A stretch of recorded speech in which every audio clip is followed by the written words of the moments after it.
Hello, everyone, and welcome to episode 24 of Real Time Chatting. I almost did the wrong intro then. I'm 25. I'm here, Josh, here with always with S Aye, and this is episode 5. 25. Ah, damn it! Oh, you're right. Okay, I'll edit that now.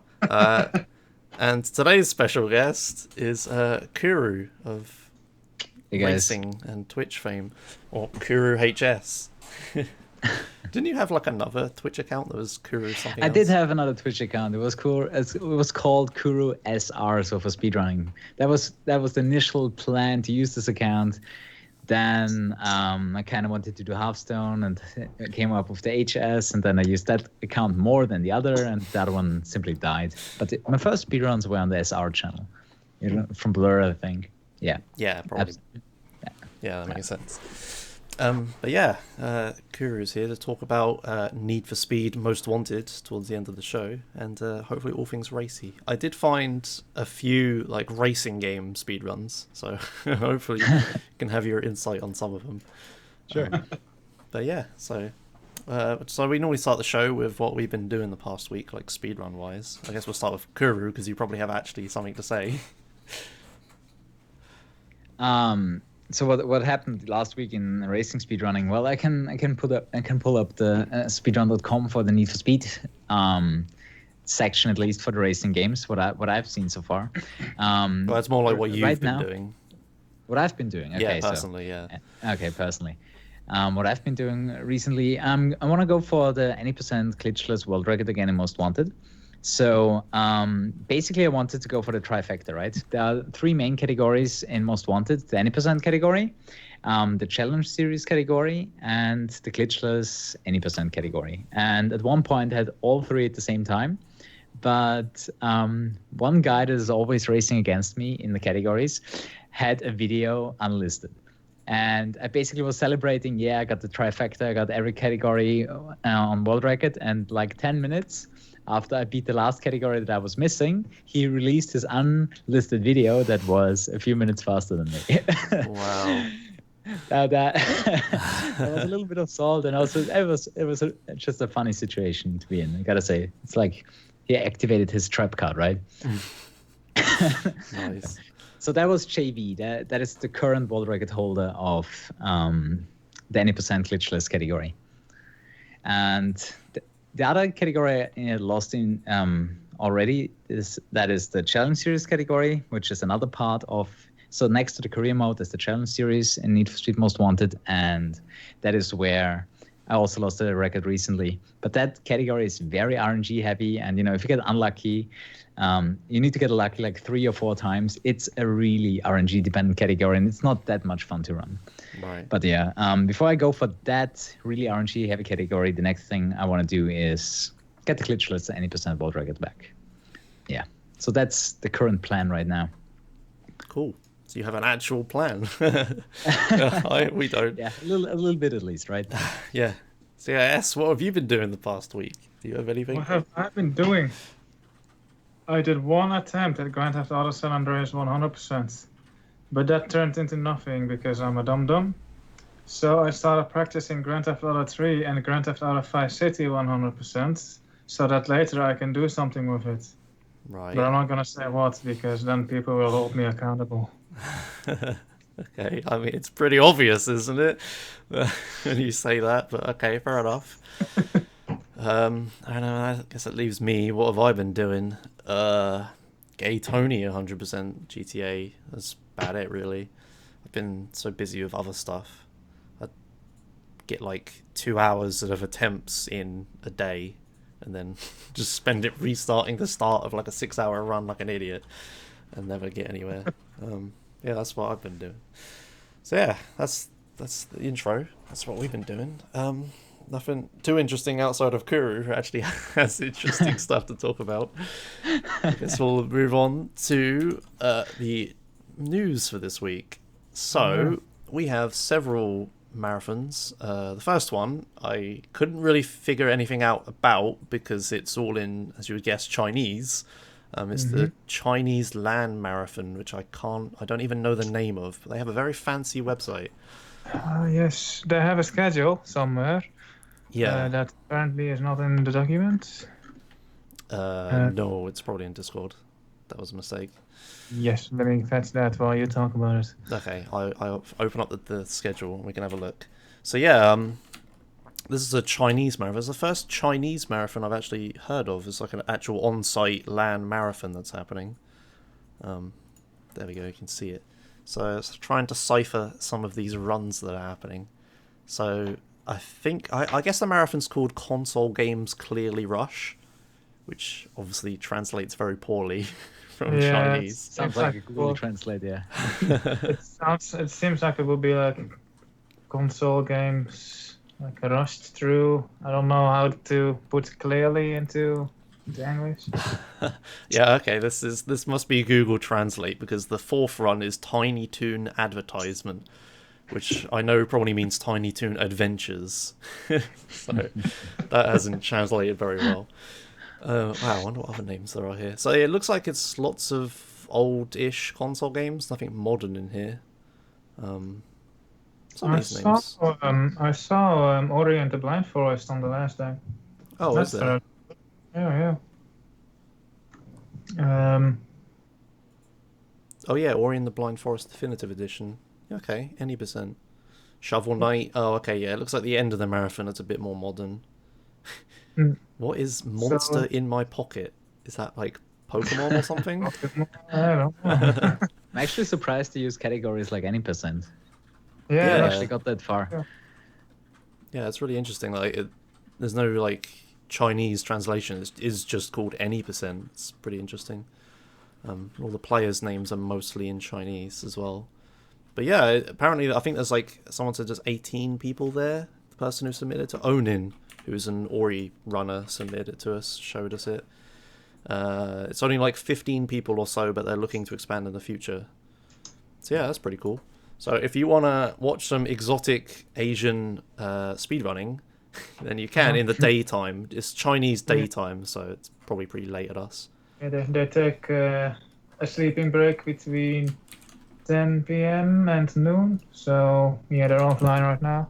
Yeah, but there's the link to their website. I'm in China. Unfortunately, it looks like you need Flash Player to watch the video, so you'll have to install Internet Explorer to watch it or something. But yeah, I actually download the plugin again because it's removed from Chrome now, as far as I know, right? Yeah, exactly. You'd have to use Internet Explorer or Firefox or something. But yeah, I want to try and look at it just to see what it looks like. Yeah. I'm curious. Yeah. It's 2 a.m. there right now, so we're gonna waste 10 hours. Okay. So maybe Americans could watch it late at night and maybe early morning for Europeans. We'd have to see. But yeah, that's a thing that's happening. It's the first thing of like that I've heard of in China, which is pretty awesome. In the same sort of vein, next up is RTA in Japan, which is a recurring speedrun marathon in Japan, isn't it? Yes. I don't know too much about this one, but it says it's for #C4LANGP. So maybe they're raising money for a LAN event in Japan or something? Yeah, I think so. But I don't know. Yeah, okay. It's fairly short marathon, only a day or so. No, slightly longer. Yeah. No. Yeah, they're doing a really long run now, so 2 days, almost a day and a half. Probably something like that.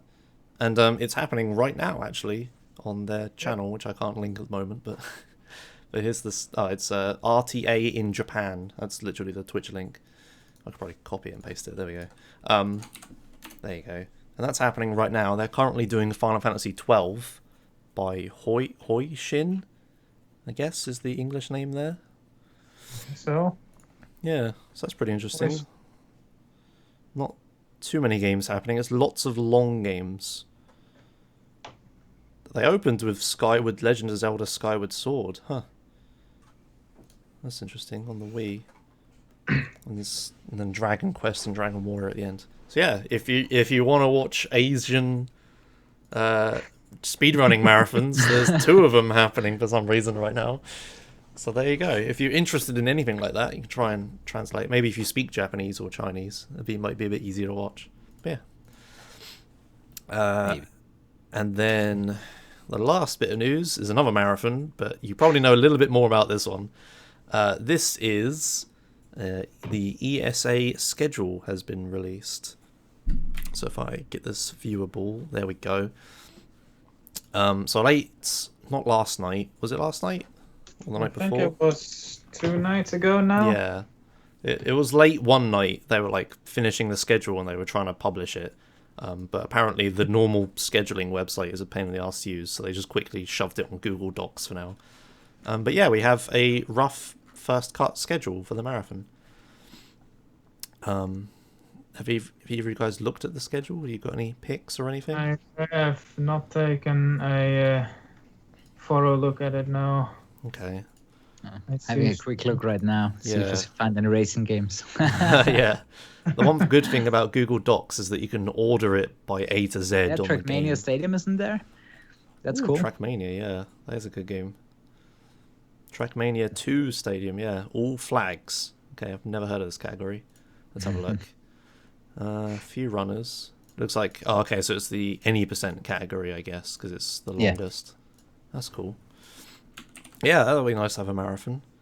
Of course, there's a lot of GTA.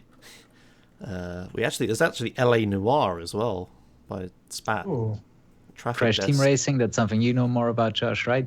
Yeah, Crash Team Racing. Paul's doing any percent warpless, which is the main category now since they discovered that warp. There's a couple Crash Bandicoot games. But yeah, you got a lot of GTA. Vice City, there's lots of long-ish categories as well. Vice City All Missions, and then the Omega double special of GTA 4 and GTA San Andreas, which are really long categories, like 4.5 hours. So that'd be good. I guess I'm commentating San Andreas then. Maybe I should try a bit of 4 so I can help commentate that. Don't know who else is going to be there. You got some Harry Potter, which is a game we covered before, Philosopher's Stone. Anything else? Nothing that stands out to me. Oh, ukulele, which is fairly new. Yeah. And it's been picked up. Like it's seeing a fairly active speedrunning community already. So that's cool. I might tune in for that. Mexican runners doing a Super Castlevania 4 as well, because he's going, isn't he? That's awesome. Oh yeah, and there's 2 streams this year, of course. There's a second tab. Aha! Yeah. Alright, and this is where they put more speedruns and also extra stuff. So, oh yeah, the Grand Theft Auto Vice City History of Vice City Speedrunning exhibition by Idegod. It'll be interesting to see what he comes up with. And then we got Yugo Monkey, a UK OG monkey, is doing Guitar Hero 3. Which is like we've been talking about a fair bit, so that'll be pretty cool. It's not a speed run by the looks of it, but maybe he's just going to play like... He said, I tuned into the stream yesterday and he was talking about it a bit, and he'll just play some hard songs, because the speedrun is like 6 hours long, so... Yeah. In his submission he said as well, like, maybe it would be better to just do an exhibition instead of, the full run. So yeah, that's what he'll... I found something cool. Fast Racing League from Division X. Oh, yeah. That guy is insanely good at that game, and his times are really, really hard to beat. I tried that for a little bit, and I was like, yeah, I'm not that good. It's basically an F-Zero game. So, anti-gravity glider racing with lots of shortcuts and, basically cuts all over the map. It's a really cool game to watch. Yeah. If you like F-Zero, you're going to love this game as well. Awesome, all right. That's definitely So I'm looking forward for that run, that's for sure. Yeah. Okay. What else? What's the chat saying? They were picking some things out. Is there Formula 1? Wait, hang on. Did I miss that? No, maybe someone's just poking around. But yeah, that's pretty cool. I like the list so far. I like the look of it. There's lots of cool stuff in here. Croc 2 on Game Boy Color. It's a really odd pick. I'm glad to see the second stream came back this year. Yeah, so that goes well. Yeah, Hopefully it does, because lots of people were getting uppity about their run getting on the second stream. It's not quite as good or whatever, but I think having a second stream, if there's like a really long game on stream 1 that you hate, like, oh, I don't know, GTA San At least you got Andreas. the choice, right? Yeah, If you don't exactly. like the first one, you might like the second one. Yeah, exactly. I think the second stream idea is it's really good. Obviously, like it gives some strain on the tech crew, of course, because they have 2 streams, but apparently they are able to handle it again this year, so that's good. So yeah, looking forward to that. Oh, yeah, there's a Final Fantasy VIII speedrun, which is almost 9 hours long. So, yeah, I'm glad there's a second stream to watch during that. I was looking at what the longest runs are, and there are actually quite a lot of long runs in here, so maybe the second stream helps them with that. They can actually afford to make that decision. It seems they're just going offline at night as well for a second stream, as opposed to leaving it running and like begging for content during it, which happened in 2015, I think. The stream was just dead for like one night, and like it just so happened to be that I had something to do, like something to run, but otherwise that stream would have just been dead all night. So I guess right now they just decided, hey, let's just go offline for a night, right? Because no one's gonna be there to do runs, and it would be pointless to just have the stream running.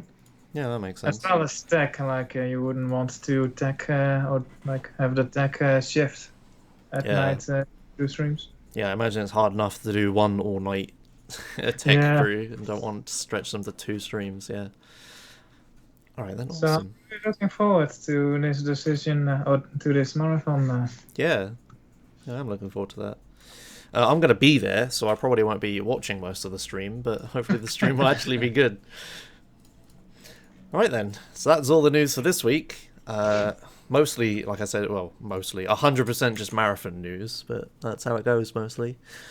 All right, and let's move on to the speedrun recap for this week. So these are all the runs that we could find this week that happened, all the WOD records. Some of them submitted, some of them we picked out.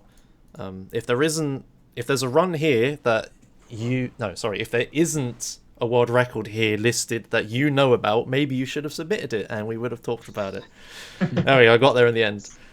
So yeah, if you use our submission form, you can tell us about records. And we have a couple in here which are submitted this week.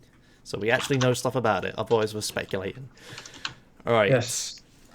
So the first run for this week is... Speaking of speculation. Yeah, speaking of speculation, Tomb Raider 3, any percent by Tedanza in 1 hour, 11 minutes 31. God, I can't talk today. Do you two know anything about this game? Nope. I know that there's a minecart section at the very end in like one of the last levels, and I'm not sure if the speedrun does it, but like if you don't duck, Lara gets smacked in the face by a metal rod, and it's just the funniest stuff ever. Anyway, about the run, he says Madubu was unfortunate, door skip on area 51, and poor play on HSC also cost time. At least I managed to finish a run, and this run has become very hard with dead skip, door skip, and RNG hell. But it's apparently his first PB, or maybe anyone's first PB, with all 3 performed in a run. So apparently there's a couple of really hard skips in this run, and he just did them all in one run. That's good then.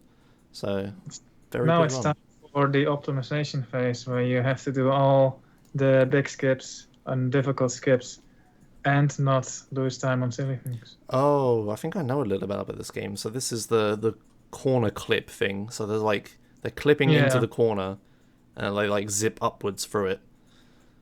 Yeah, there you go. Oh. Yeah, that's a glitch in many of the old Tomb Raiders. I forgot to mention it because we haven't covered Tomb Raider 3 before, I think. We've covered the other ones. I don't think we've done 3 Yeah, before. so I completely forgot about that. I was trying to say something as unique to Tomb Raider 3, but yeah, very broken game as far as corners and clipping goes. Yeah, At least it's not like the later Tomb Raider games where she's literally flying or some crap. We covered one of the Tomb Raider games before, didn't we? And it was, wow, it was confusing to watch. Just going through the world with collision, but with no view models. You can't see anything. Ridiculous. Alright, so that was Tomb Raider 3, any percent. Next up is something we hopefully know about. This is there's actually a lot of Grand Theft Auto this week, but this is Grand Theft Auto 4 any percent by the Kyle Dozit in 3 hours 50 minutes and 1 second. I'm sure that 1 second will annoy him to no end. So what was the time that he beat? The previous one was 3 hours and 54 minutes. The only reason I know that is because it's in... He was quite displeased with, as he said himself. Yeah, because that run was the GTA Marathon run. And apparently it was a really good run, but he made several mistakes that cost him a lot of time, as marathon runs do. So then he set out to beat it and get sub 350. And now he got 351.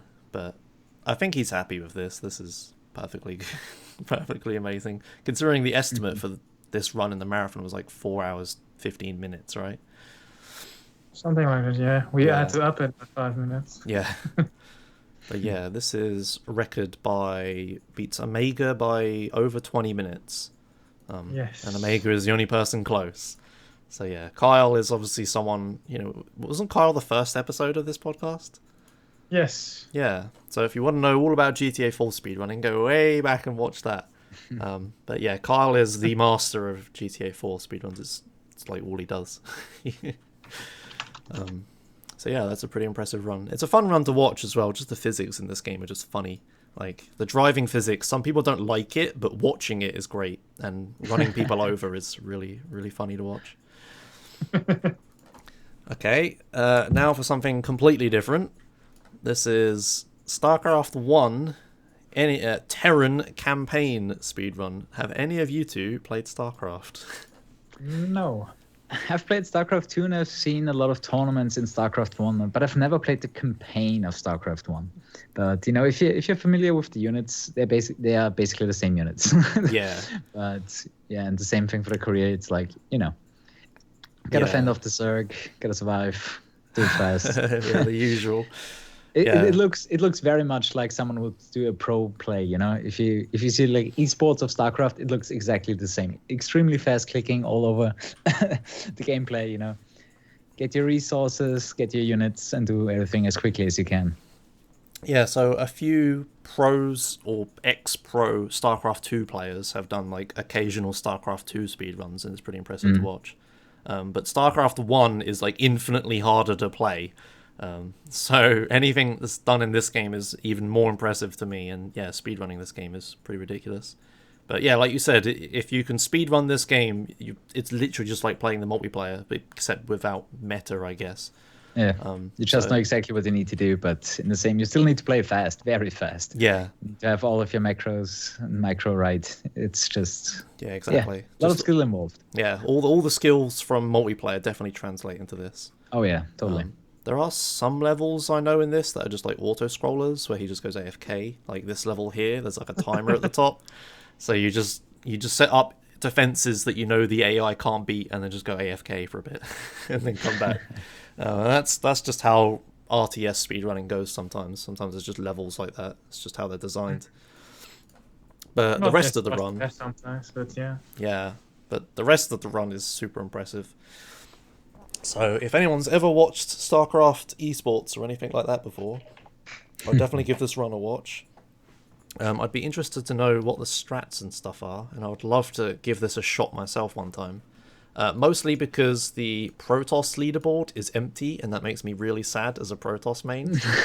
So I might have to fill that myself sometime. But I figured you would be a tosser. Yeah, just A move everywhere. Exactly. Yeah. So yeah, sometimes I might have to try that myself, but I've also never played the campaign before, so it would probably be a lot harder than I imagine. All right. Okay, here you go, Kuru. Next up is Colin McRae Rally 2.0 Challenge Game percent. I never played. Let's see. Okay. You can probably figure it out. There's a car and there's some snow. And there's a lot of drifting involved. Yeah. But I mean, look at the splits. It's extremely optimized. You can tell that by the splits, right? When there's like a time save of 0.3 seconds per map, there is not much more time to gain there. It's a very competitive route, at least, or let's say a speedrun, right? Yeah. I mean, take a look at the splits: 0.3, 2.3, 3.4, 5. It's like a Super Mario Brothers speedrun at that point, right? Yeah. Yeah, this is pretty ridiculous. But yeah, I guess in these older racing games, the just less realistic physics. So I guess it's more exactly, about... and that makes it easier, right? Yeah. It makes it easier to pick up, but that also means there's not much improvement that you can do because every track is like within a second of error of margin. Margin of error. Yeah, exactly. There's much more you can do to go faster at this point. Exactly. Yeah. I think it's pretty cool. I'm just impressed that this game is on PS1. Like, look at this. It's like, look at the sky and everything. It's pretty impressive. I played the original Colin McRae rally, I think, on PS1. I played the third one. Third one, okay. So we've all played a little bit. But yeah, driving without slowing down or crashing into a tree is not the easiest thing to do in rally games. But maybe I'm just a scrub, so... But yeah, this is an interesting speedrun. As you point out, it is really optimized. So yeah, that's pretty cool. This exists. Some people, you said this as well, S, right? You don't find the appeal of speedrunning racing games, right? I mean, I see the appeal. Like, racing games are fun, but like not to me. Fair enough. Yeah, it's just like playing the game as it was intended as quickly as possible. It's kind of weird. Maybe there is some interesting glitch though that we don't know of, but... Oh yeah, so I've seen a Taz of like a Gran Turismo game on Twitter. People were posting it, and it was like you just go backwards at 1,000,000 miles an hour everywhere, right? It's pretty weird. I'll have to try and find that at some point. Alright, so that was Colin McRae 2.0. I should say that is in 34 minutes and 40 seconds by Lucky. Should link these rounds in chat. That is a good idea, yeah. Need to get on that. Ooh, there's even demos for this. Alright, so next game is Portal, and this category is glitchless in 16 minutes, 12 seconds, and 750 milliseconds by Ace of Spades. So we've had Portal runs on here before, and they were impossible to watch, because you can't tell what the hell's happening. Even like inbounds ones are still impossible to watch. But this is a glitchless one, so surely this is easy, right? 16 minutes, that might be faster than my out of bounds PB. Portal. While Les looks that up. 1641 is my PB. Ah, you beat it. Oh, that's amazing. Alright. Mine was from many years ago. I don't know how you could save so much time in a glitchless category. I'm quite curious, to be honest. Yeah. I'm not a big fan of glitchless in Portal, but maybe they bent the rules, or maybe they didn't. I don't know. What's going on here? That doesn't look glitchless. He shot something through a wall, yeah. Okay. No, he just shot the wall, and now he's waiting for the door to open. Okay. Very good. No glitches there. I'll leave it running for a bit, see if we can spot any glitches, dirty glitches. I'm going to be really... No, this is just fast, doing it fast. I mean, you have to be very familiar with the level here to be able to tell what's going on still. Some damage boosting in there. This is some pretty good portaling. I think the reason this run might be so fast is just because this player is really good. Yeah. What's his name? I can't load it up at the minute because I'm showing the run, but yeah, I imagine in a run like this, it's all about portaling as much as possible with minimum walking, right? So in a level like that, you say that, and well, if we're watching level 17, I wouldn't be surprised if there's going to be only 2 portals in this level. Let's see. All right. So he can't do the super fast bunny hop ABH thing, but he can just jump normally and he still go, alright, some fairly fast. Still doing the bunny hopping. Let's see what he does here. He's throwing the box, he's getting the camera, Now it's going to make a staircase of the camera. Yes. Yes, Oh.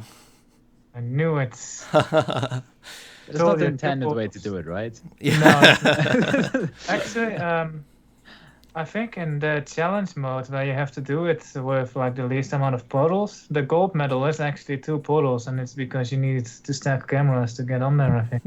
So it might be an intended way.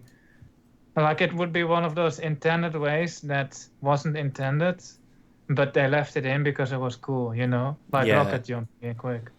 Yeah, that is pretty interesting. It doesn't hurt casual gameplay at all, and it's just a funny thing people can find. It's just so simple, isn't it? Just build a staircase. You're trying to think with portals and stuff, but yeah, just build a staircase. Nice. But yeah, that's really cool. I like that. Oh, he's getting the camera now, and then okay, yeah, it's just oh, He leaves, yeah, that's blocks the door with the camera. Yeah, that's really smart. Okay. yeah. Oh man. It's actually a pretty good run. I must apologize for thinking that this run would be done. Yeah, it's like you'd think it would just be intended strats everywhere, but it's actually just. Yeah, there's still some really cool skips, so to say. So I'm impressed. Yeah, that's awesome. Testing out the boundaries of glitchless.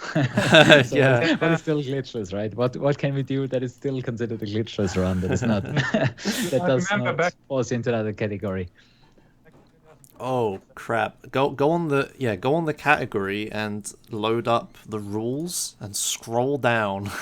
Holy shit! It's like here's all the banned glitches, and then there's all this other information. But yeah, the stuff that is allowed. If you really want to watch this run, you can actually download the demo files, which are like the replays, right? Oh, that's cool. So you can see it in your own settings. Yeah, and you can like watch it in the game without any compression. That's nice. Okay. Awesome. But yeah, I remember back in 2012 they had a massive poll among all the runners, including me, where we had to vote like, is this a glitch or not? And there was a massive debate, and like it seemed very arbitrary then. But if I watch these 3 chambers just now, it seems fine.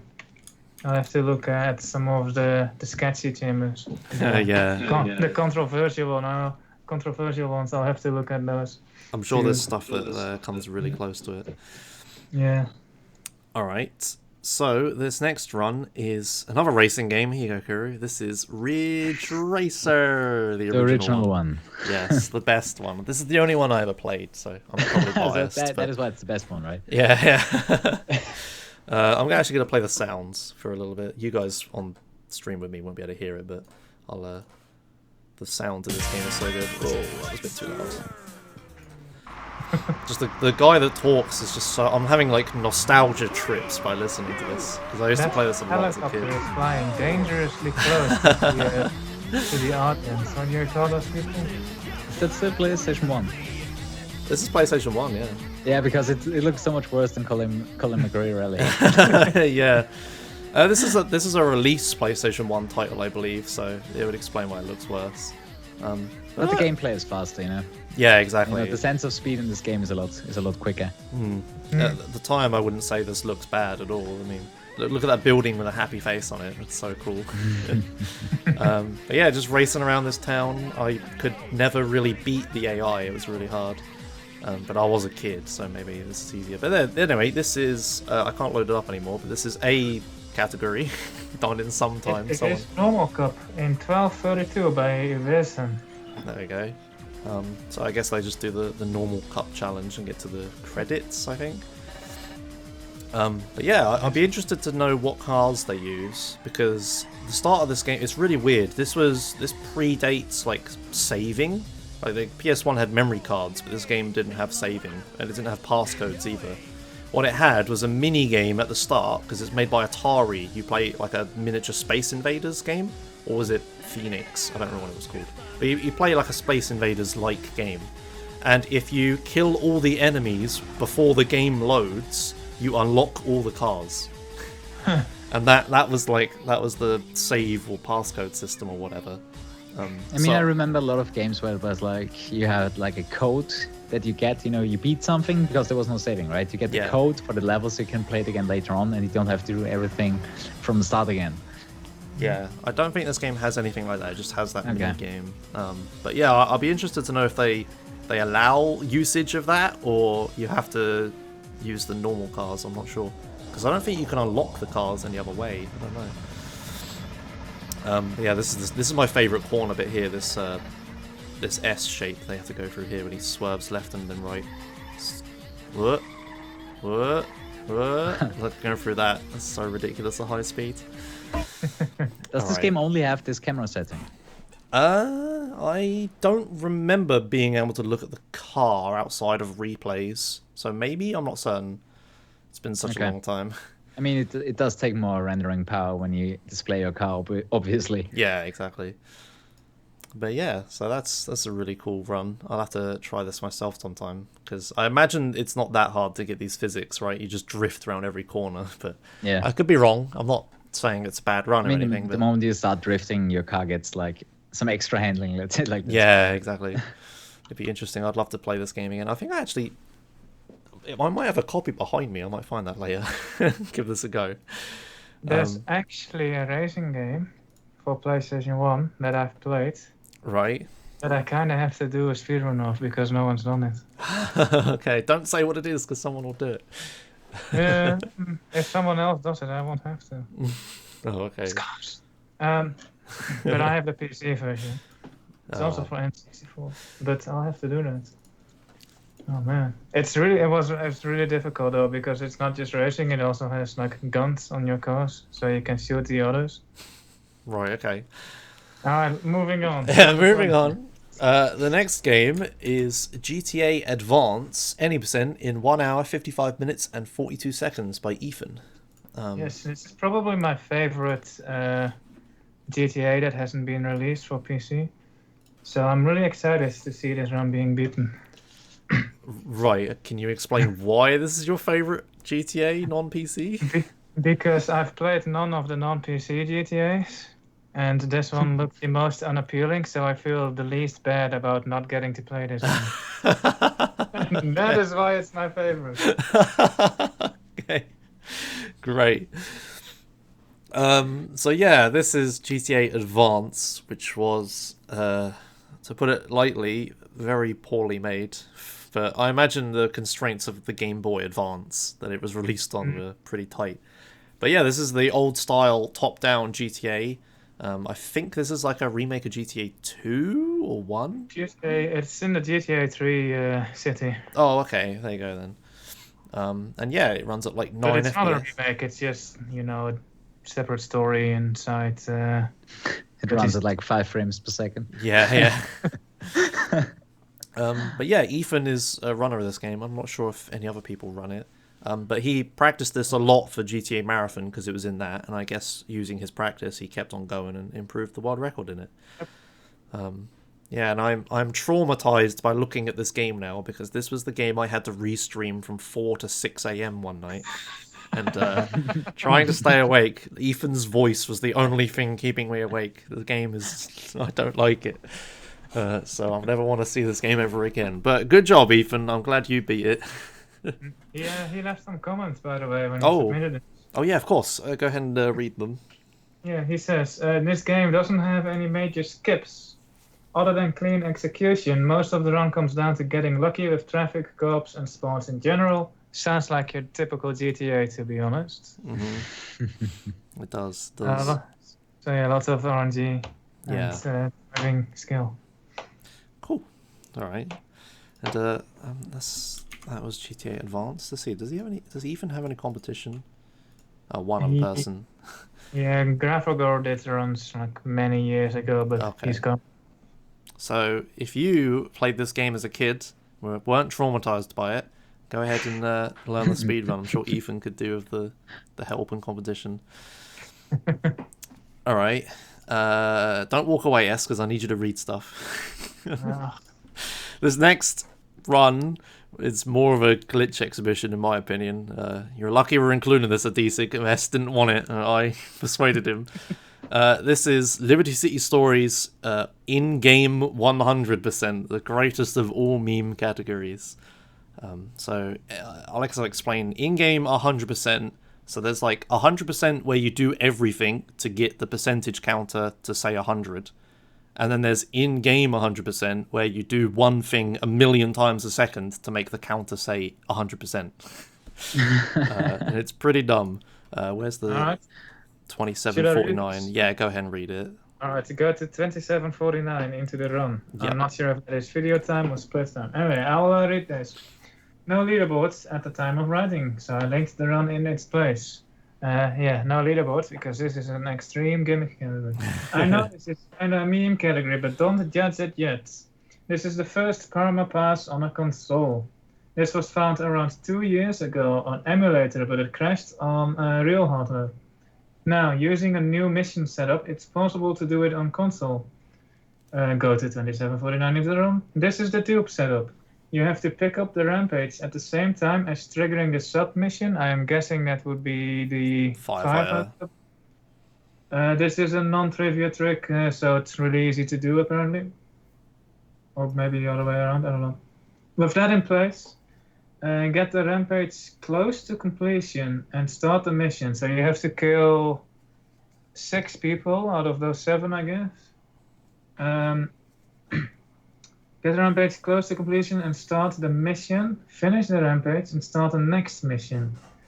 Now finish this mission without killing anyone, or it will trigger a permanent failure. And when you do this, you perma-pass every frame. So 100% is rewarded in seconds. So what happens there is some black magic, and then what it does, it gives you like 1% every frame. I'm not sure like how much percent it gives you per frame, but you know, it doesn't really matter if it happens at every frame. So it goes to 100% and beyond if it was possible to do that in seconds, which is pretty impressive, I must say. And he actually says something interesting here. Could this be useful in runs?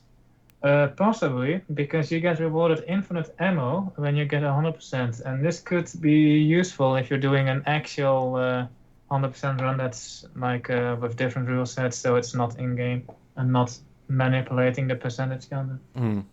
It will be very useful, even not just useful, but very useful. Thanks to PowderNet for finding this. Which is funny because someone messaged me on Discord saying, "Hey, I found this," and it wasn't PowderNet. So I wonder what's up with that now. That last bit, Adesic told me that he forgot to put it in the submission, so I put it in the thank you PowderNet bit. But yeah, so recently the GTA handhelds have been going under like a crazy glitch hunt because a few of the guys from the GTA forums who used to do special vehicles and stuff, I think, they came into the Speedrun Discord and helped the other code people find all sorts of crazy stuff. They also, I'll give a shout out to while we see this dupe in the background, they also found a really crazy debug code / Easter egg in one of the missions in this game. So this is Liberty City Stories. You're not supposed to... The only vehicles you have access to are motorbikes, cars, and I think boats. But there's no planes and there's no helicopters outside of another glitch. Anyway, there's the 100%. But in this game, there's an Easter egg or debug code that they found in the mission called Carmageddon. So it's one where you have to use a fire truck, funnily enough, to cause as much mayhem as possible. It's not the point.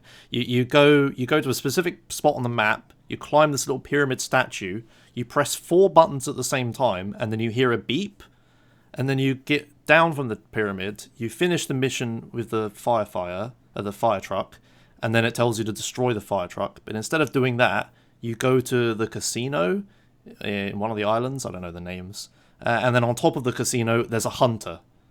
Keep in mind, you're not supposed to even use helicopters in this game, and there's a hunter. Just a military helicopter. Yeah, it's just the military, like, you know, destroy everything helicopter.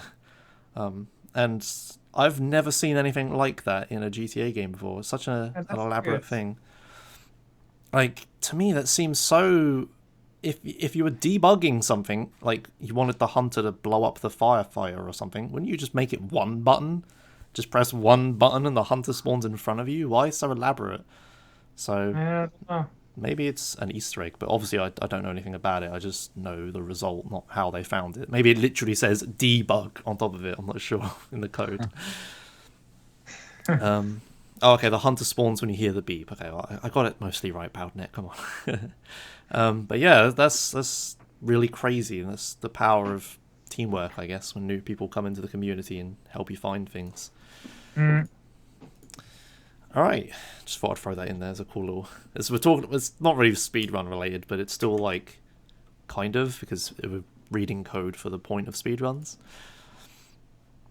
Okay, and then the last game is Rayman Any% PlayStation 1 in 1 hour, 20 minutes, and 25 seconds by Artsleys?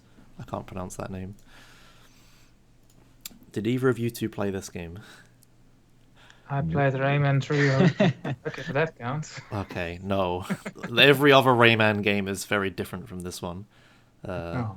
Yeah, this is more of like a hardcore platformer sort of thing, whereas the other ones are more like adventure games. Okay, well, this is Rayman. I did play it as a kid. I never beat it, though. I've skipped 30 minutes into this video, and he's already further than I ever got as a kid. I don't recognize this level. But yeah, this is like a really hard platformer made by Ubisoft for the PlayStation 1. I mean, when I say hard, I mean really damn hard. I mean, it does look similar to Rayman Legends, right? From the gameplay point of view, at least. Yeah, it is that sort of gameplay. But yeah, I can't emphasize enough how hard it is. Like, one of the worlds is like everything's ice physics. It's like all music and the spikes everywhere and it kills you. It's ridiculous. But yeah, this is pretty cool. I believe there's a lot of competition for Rayman. I'd imagine there would be. I'd hope there is. Yeah, there's a fair amount of competition. So this is first out of 22 runs. And it beats the previous record by over a minute with loads. Oh, I see. PS2 versus original PlayStation. Yeah, it was 10 seconds faster without loads. I guess we'll say the out without loads time.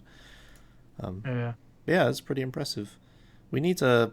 Have we had a platforming game on here in the run yet? Other than... Oh, no, we had Ori, didn't we? On the podcast. Mega Man, Ori. Oh, Mega Man, of course. Oh, yeah, DuckTales last week. What am I saying?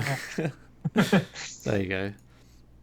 But yeah, this is just a cool game I played as a kid. And if anyone has any memories of this as a kid, you'll remember how hard it is. Like, look at this. He's like flying in between spikes with crappy hair flying physics. Like, trying to do this quickly is really impressive. I remember always these physics, they always have a little bit of delay whenever you are flying like this, you know? It always feels like there's a little bit of delay and it doesn't really do what you want it to do. Unless you're super familiar with the handling, it's like there's always a little bit of delay during these flying sessions. That is how I remember those every time I see them. Yeah, it is like that. It's really bad. All right, then. So that was all the records we could find for this week. If, like I said at the start, if you knew of a record that happened this week that we didn't talk about, then you should have submitted it, as S is typing into the chat. Use our submission form and let us know and tell us a bit about it, so we don't just sit here and speculate like we did with Rayman. Just say how hard it was. Alright, so that moves us on to... I actually need to bring this up. To the Spotlight section. So our guest for this week is obviously Kuru. He's been here for almost an hour now. And you're here to talk about Need for Speed as a whole, but mostly Most Wanted because it has cool glitches in it. Yep, it does. Alright, so go ahead and tell us the basics about Need for Speed and then the basics of like speedrunning it. Okay, that is the world record video running right now in the background. Yeah. So there are... The biggest skip that was discovered recently is the boss skip glitch. So what you might see right from the get-go, the numbers next to the names are basically the number of the blacklist, right? So it starts with 15 Sunny, 13 Vic, 11 Big Lou, and so on and so on. So we are skipping the even blacklist members. That glitch was discovered recently. It was basically picked up by one of our community members, Sakushi May. She's also speedrunning Need for Speed, but she basically read some forum posts and tried stuff out, and then Basically, how the boss skip glitch works. After you beat a blacklist member, there's a continue button. And if you hit that continue button with your mouse on its right upper corner, it skips one of the blacklist members. And the only thing how I can explain that is it's probably a debug feature that was left in by the developers. They didn't remove it. I feel like that was put in there on purpose, because if you try to do it with a controller, you cannot change your mouse position, right? And you cannot hit the continue button. It comes up here, right here. Oh, you just skipped it. Did I didn't press anything. Okay, maybe because of the frame skipping. Double speed, right? No, am I running at Okay, double speed? wait a No. second here. So there, I see. okay, there was on the bottom, you can barely see it, but yeah. Basically, I put my mouse on the continue button in its right upper corner. And when you do that, you skip one of the blacklist members entirely. And that made the run more than 2 hours faster. That was a time cut of over 2 hours. So that is the major clip, the major skip in this game that saves over 2 hours. Yeah, there you go. There I can see. How precise is this? Is it pixel perfect? It's or- not. No, it's not. It's not very precise whatsoever. You don't even need to hit the right upper corner. You just hit the right side of the continue button. That is good enough. Wow. But I can see that happened to a lot of players, right? Considering you're a PC player, right, and you use keyboard and mouse, you will not likely hit enter every time, because you can also prompt yes with the enter button, right? But instead you can also use your mouse, and I can see that happen to a lot of people. So that was discovered way before we actually made use of it in the speedrun, right? Yeah. Yeah, that's really Smooth weird. running. I think the next thing we're gonna show off the lap glitch. So now is the tuning session. Right after the we will show off the lap glitch. Okay, I'll leave it running then. So just wait a bit there. Yep. So after every time we beat one of the blacklist members, we unlock the performance parts of both blacklist members, the one that we actually beat and the one that we skipped. So we get like double upgrades. So that saves you more time, but that also means you're also very money starved. Considering you're doing half the events, also means you get half the money, right? So it's really hard to actually buy all of the upgrades for your cars that you actually need to buy. So now I go back out, and here's where the lap glitch happens. You can set the lap number, and you can turn off the traffic for all the events outside of the career mode. And once you do that, so you see me here selecting all of the events. I pick the map. I turn the setting is lap number to 1 and turn off the traffic. And everything that we do outside of the career mode, it carries over to the career mode. And now, if I pick an event here, like the knockout event here, instead of the 3 laps to knock out all 3 opponents, you can see it right there. There's lap 1 out of 1. So Great. it is a knockout race, and normally you need to, 3 laps to knock out all 3 opponents. But after this race, after this first lap, I will already have 1. There's a little difference for the knockout races. You turn the enemy number to 1. That just only changes the lap number. There's still 3 opponents in here, right? So it's still a regular race with 3 opponents. The maximum number of opponents that you ever have in this game. So that was basically the hardware limitation of the game when it came out. So the graphics were good, but it only allowed 4 cars on the screen at the same time, which I kind of call bullshit on, because when you have cops on you, you have like 10 cops plus your car. I didn't really believe that, but that is at least how they explained the only 3 opponent racing thingy. So I think, it's coming up very soon. The thing is, the correct displayment of the lap number only works on the very first lap glitch. So for the other races, because we glitch more than 1 race, right? For every following one, the lap number will be displayed incorrectly again. So for the other knockouts or lap circuits, it will be 3 again. There you go. 1 lap for knockout race. And there we go. Perfect. That's like the perfect one to show off, Josh. So there you go. Now we got a circuit race. It displays on the right upper corner 1 out of 2 laps, but it will conclude after the first lap. So those are the 2 events that we glitched for. I think we're in Webster right now, yeah? Yeah, Webster. And that is the second major glitch, but it used to save more time if you do all the blacklist members, right? It makes a lot of sense. If you only do half of the blacklist members, you also get half of the lap glitches. Yeah. So it used to save more time, but it's still necessary to do if you want to go for the world record. Do you? And there's another. Wait. Okay.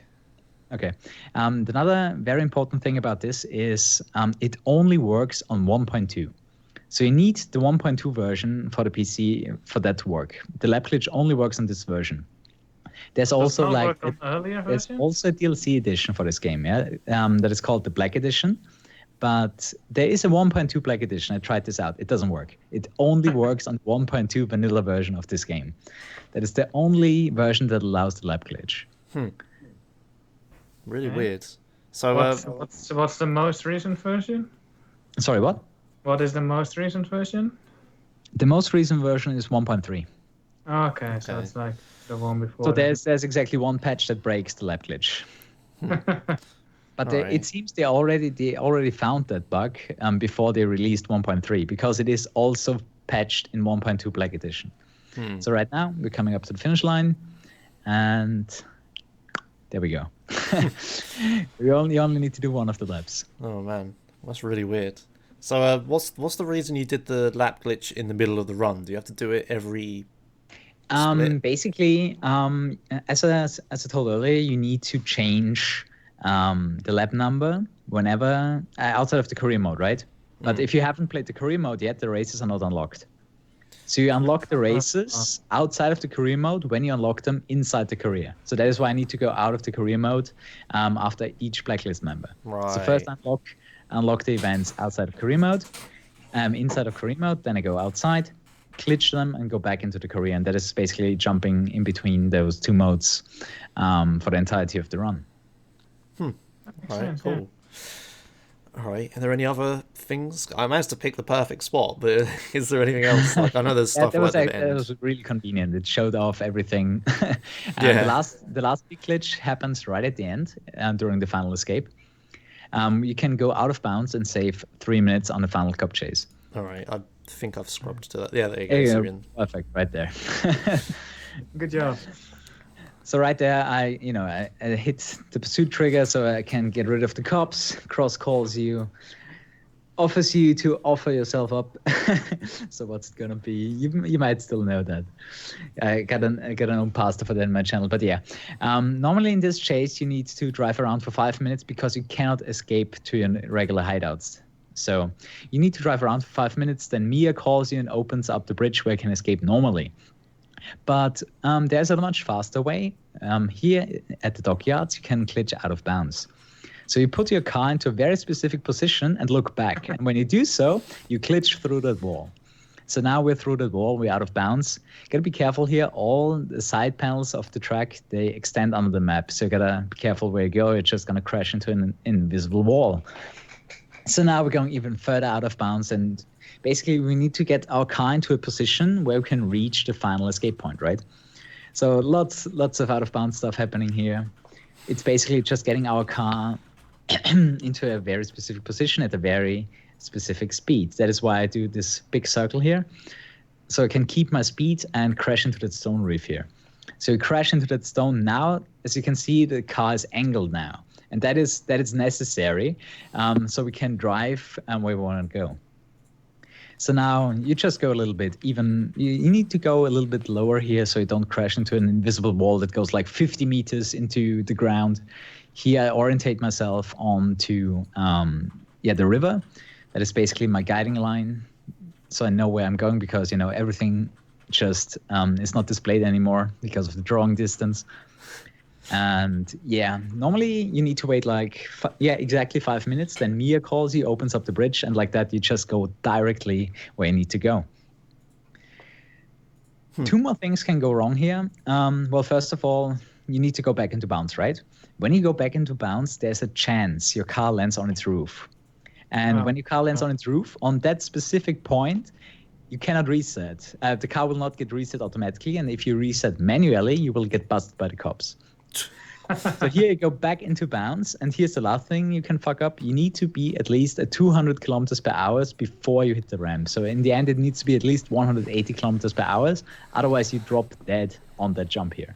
So that was really close. I just saw it again. It was really close of wiping out there. Get knocked out, and you need to do the entire thing again. But yeah, that is how you get early to that bridge and save 3 minutes on the final escape. Damn. So normally you finish here at like 5 minutes 30, and that was like 2 minutes 30. Doesn't really do much better than this. So I take it the outer bounds isn't useful anywhere else then? Absolutely not. Okay. There are a few other out of bounds, but most of the tracks have checkpoints. So even if you go out of bounds, it doesn't really help you whatsoever. Okay. The thing is, in a world record run, you can take a look at the third race of the Racer boss fight. It's very at the end, before the final escape. I'm not sure if I did it or not. Further on. Okay, a little bit back. That was race number 5. Yeah. Oh right, hey, I'm doing it. Okay. Oh, there you go. Here's an out of bounds. So here's another out of bounds that you can do during race. Okay, so this is the third race during the Racer boss fight. It's another out of bounds. It only saves 10 seconds, but it's pretty fun to do, and it saves time, right? So why not do it? So this barrier on the right here is very badly set, and yeah, you can get out of bounds here. And there are no checkpoints, luckily, so it's actually usable. So we go out of bounds here. Pretty funny coming up. The minimap is not even rendered there because the game really does not expect it to be here right now. So the minimap is not rendered. The giant black spots. And, basically Racer is driving a huge way around, and we go very direct compared to him. And it's also very linear, so you can accelerate a lot, keep a lot of speed. And here you go back through the barrier into bounds. And I think you're 1.5 kilometers ahead of Racer doing this, and 2.5 minutes. Nice. Yeah, that's really cool. So those are the two out of bounds that we use in the speedrun. That's, well, the first one saves 10 seconds, but it's fun to watch. And the second one is really important, saving 3 minutes. Man, I'm really jealous. There's another game where the collision is all one-sided, so you can drive through the barrier from the outside. Yeah, exactly. Yeah, you can. I mean, it's smart development, right? Let's say you get out of bounds for some reason whatsoever, but you want to go back into the map somehow, right? So it makes sense that you can pass through it from the one side. Yeah, exactly. Yeah, every game I know of that has out of bounds that I speedrun, the out of bounds, the barrier is the same on both sides. You can't get back in bounds. It's never so useful. If you glitch out, you also got to glitch in again, right? Yeah, so you can just walk in. Yeah, it's so annoying, but yeah, it's really cool. It's like that. That's pretty useful. All right. I guess, have you got any questions, Des? Do you see a lot of competition in this game? How many other people are running this? I think the most active category right now is the glitchless category with like 6 or 7 runners.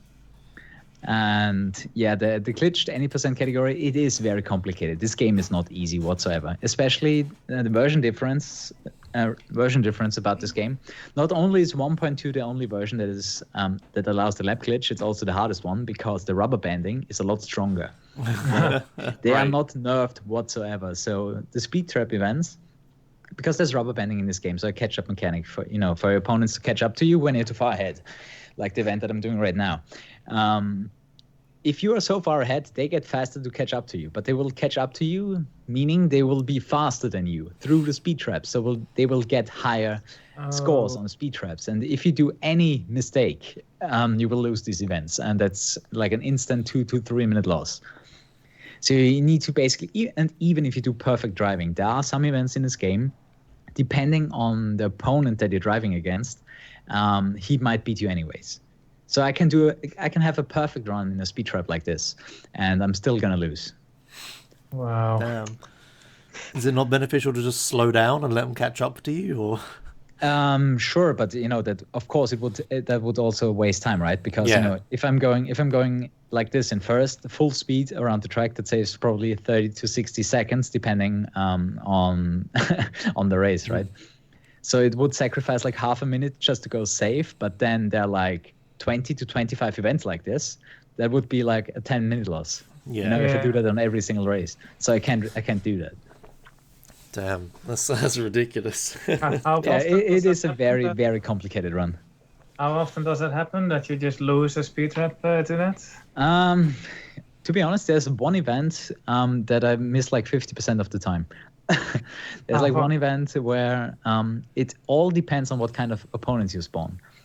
But it's not really apparent. Sometimes it's because of the car, but sometimes not. So it doesn't really help me, you know.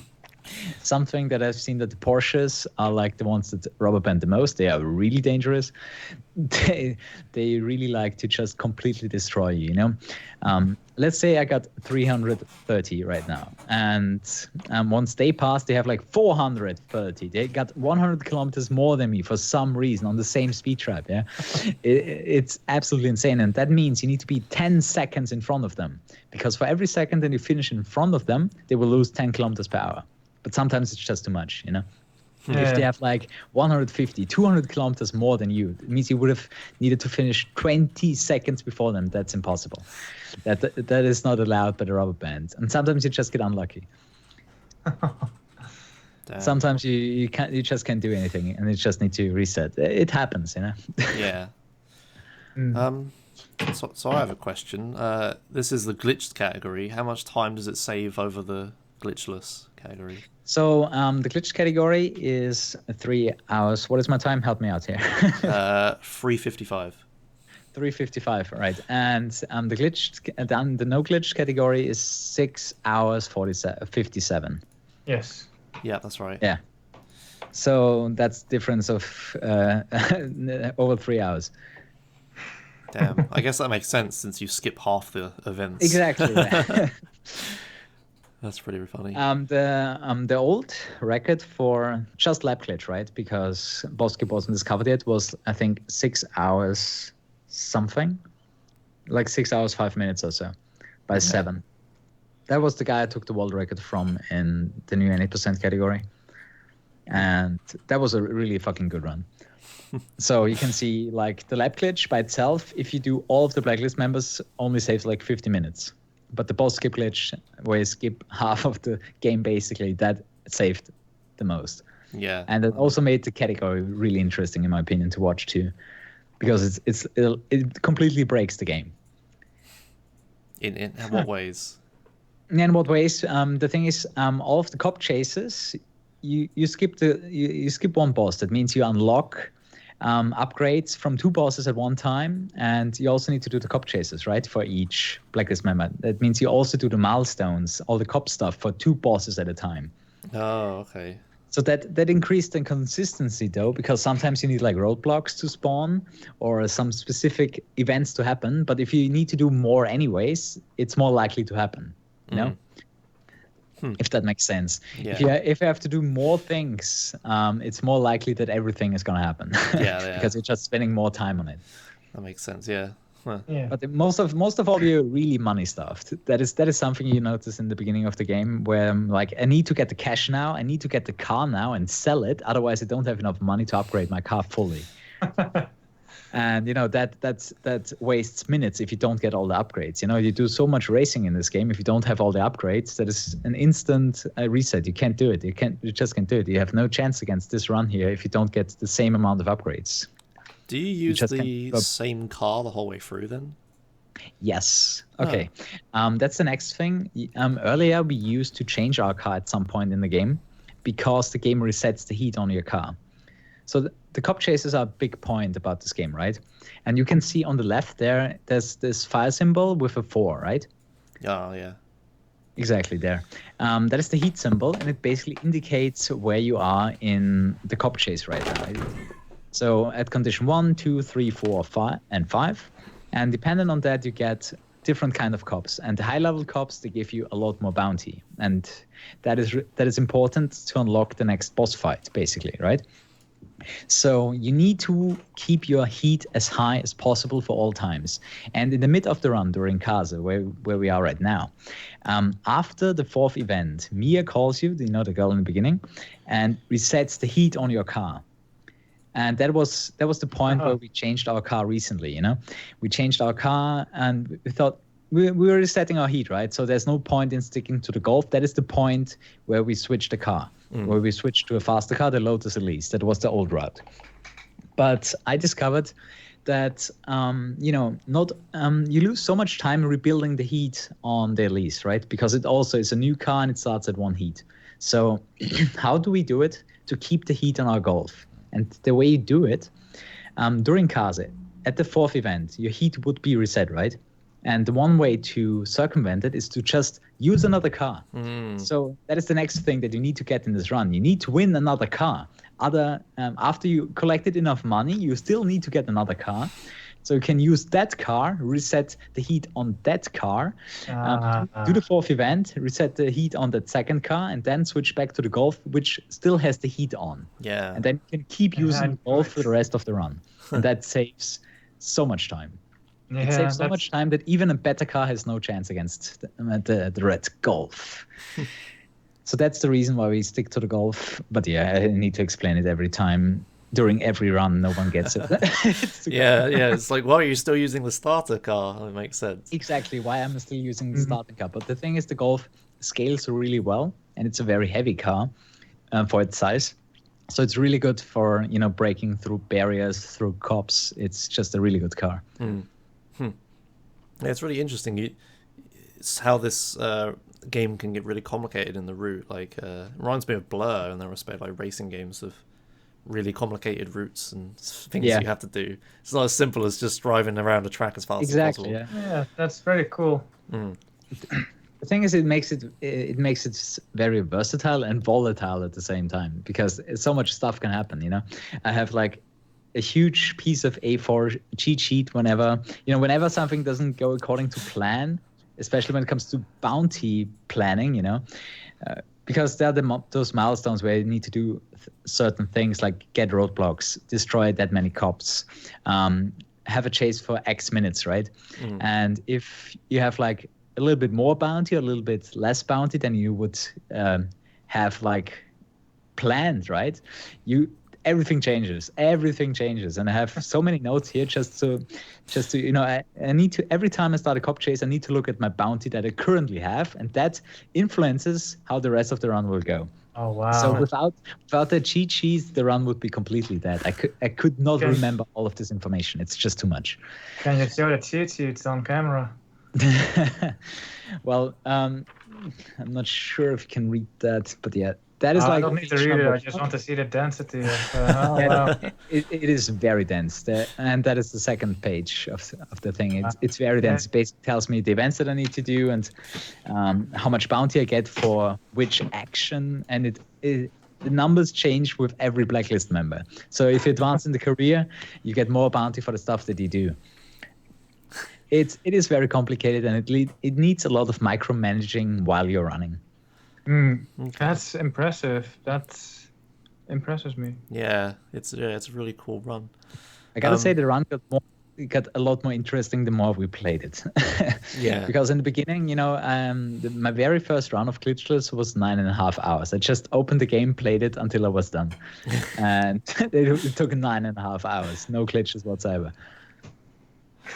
So I guess that leads me on to another question is if someone wants to learn this game and pick it up, what do you recommend doing? Because obviously you say it's really complicated. Do you have like a route document or a tutorial? I do have a route document. If you go on speedrun.com in the guide section, all of my routes are in there.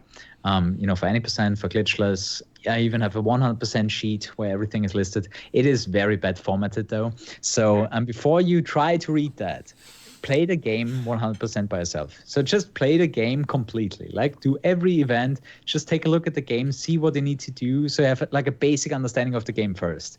You should really not try to use my notes at the very first thing. You need to familiarize yourself with the game first, and once you know how the game works, then you can try to read my notes, because they are that detailed. It's not something a newbie can do.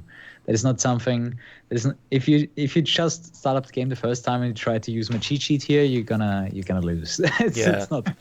No, I think that's good advice for anyone learning a speedrun. Is just play it completely first. For every speedrun, right? Yeah, if you can't like stomach playing the game 100% through casually first, then you're not going to be able to survive like speedrunning Exactly. it. So. Yeah, I get that a lot. People are like, I just want to play it fast right from the get go. I mean, if you can't even stand to play the game once for 100%, right? To just see everything, to have seen everything. How do you imagine to speedrun this game for like more than 1 or 2 tries, right? Yeah. Yeah, it's pretty rich coming from me, seeing as I've never even 100%ed San Andreas. But yeah, yeah. I was thinking your dad, like, Maybe just beat the story. Maybe that's Yeah. my advice.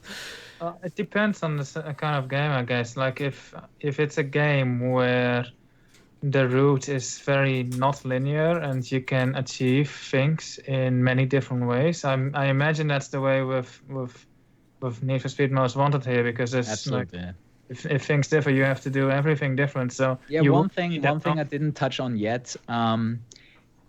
Events can have a cop spawn or cannot have a cop spawn, and that also influences what events you have to do. Yeah. So there's like, for example, if I take out my cheat sheet here, for Webster, if event 7 and 8 has no cops, do event 6 over event 3. Stuff like that, right? Yeah. So you basically you also don't do the events in order. You do them in an order where depending on what happens, you influence the rest of the run. And it works for the races and it works for the cop chases. And there's a lot of micromanagement going on. Yeah. So I imagine that playing this game 100% is very important. Whereas like for GTA, in Josh's case, like doing some of these side missions, like there's no point to it if you just want to speedrun any percent. Yeah, that so makes sense. Josh, you can get away with not having done. So don't fret it.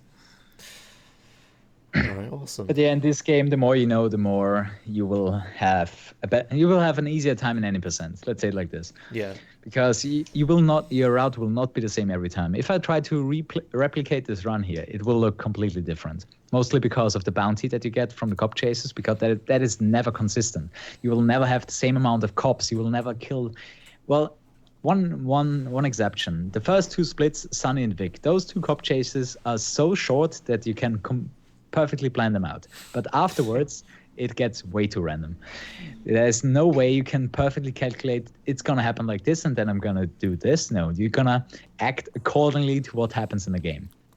So is the randomness like run killing, or is it just time wasting? Like, could you do a marathon safe run, for You example? can do a marathon safe run. The thing is, you need to do so many different things that it's not really a time waste. It's just do something else. There are like multiple routes that you can go, and they're all very similar in time.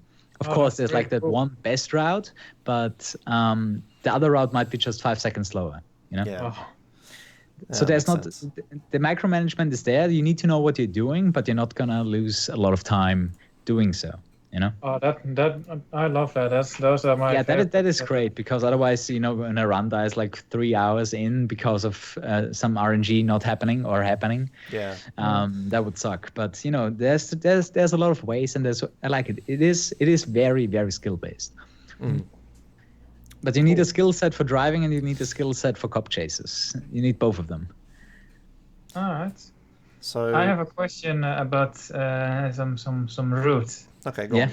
Is there a reason you're skipping the even numbers and not the uneven ones? Basically because I tried the alternative route, where you skip the uneven ones. The thing is, you cannot skip Sunny because you haven't beaten any Blacklist member before Sunny. So you need to start with Sunny anyways. The alternative route is where you also beat the number 14, Taz, and then start skipping that's what the I odd was ones, thinking. right? But that is slower. It's just slower.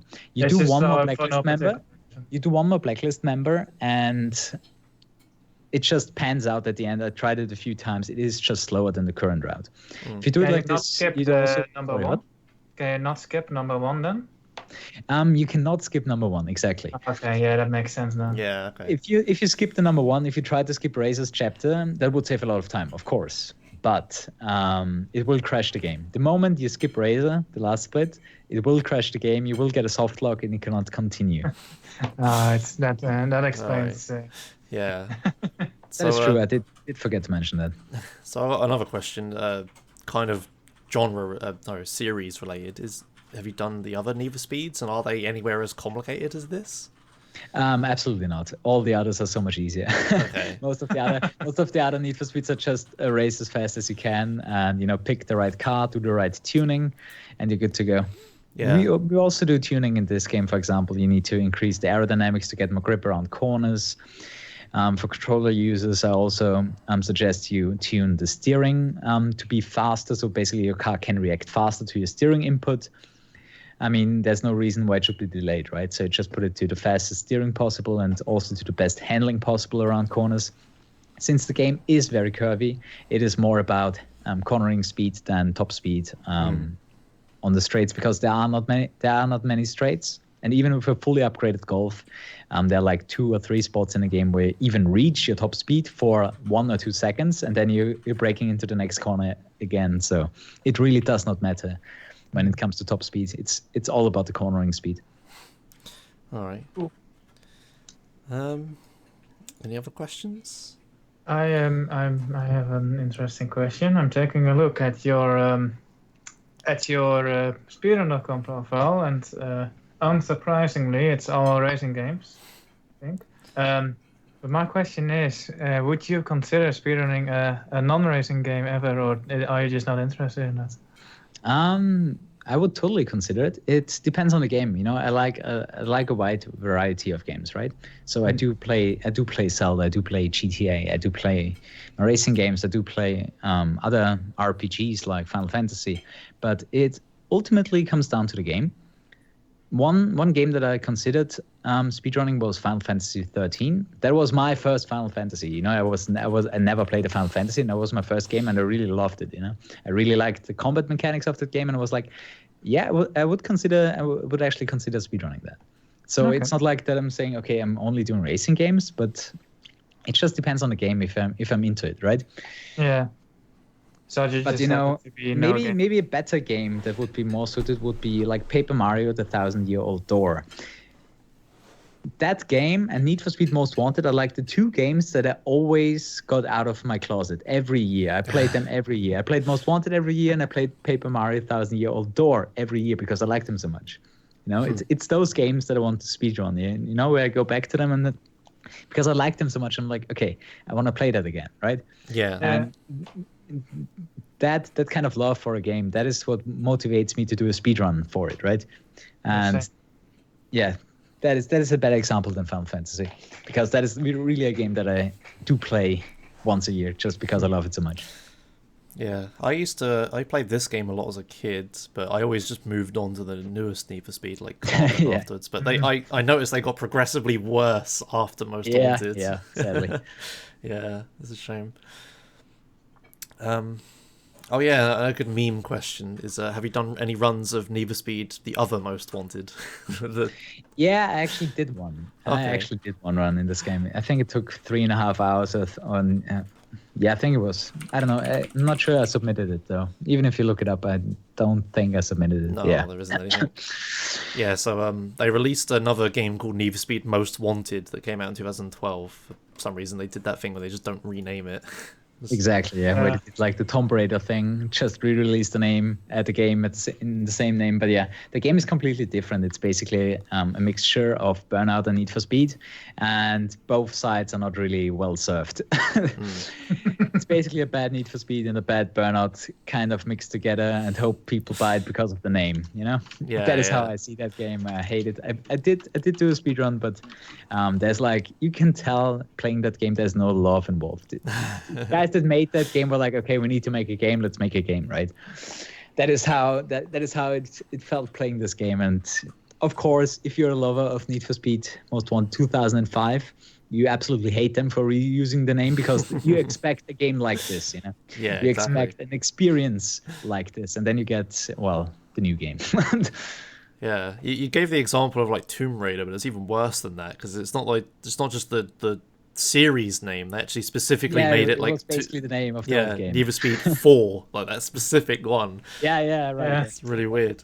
I mean, they did the same thing with Hot Pursuit, right?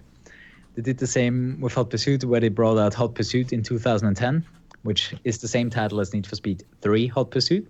But that game was a lot better. Okay. Oh, I can't But wait that was for 2 years. Speedrun That was Recap. 2 years earlier.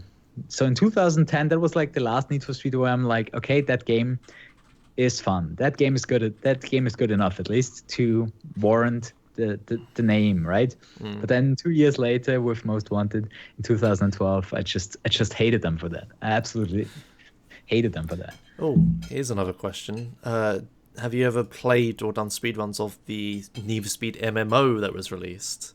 No, that is the Need for Speed Yeah. that I missed out on. That Okay. and Need for Speed Nitro are like the two major releases that I missed out on. You know, Need for Speed Nitro for the Wii as a major release, but you know what I mean, right? Yeah.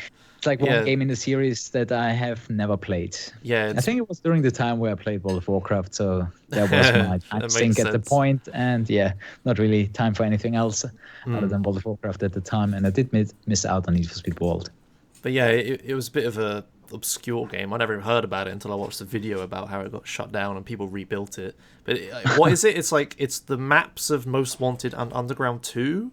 No, Most Wanted and Carbon. Most Wanted and Carbon. Okay, so they took the maps from Need for Speed Most Wanted, Need for Speed Carbon. They made an MMO out of it for some reason. Exactly, yeah.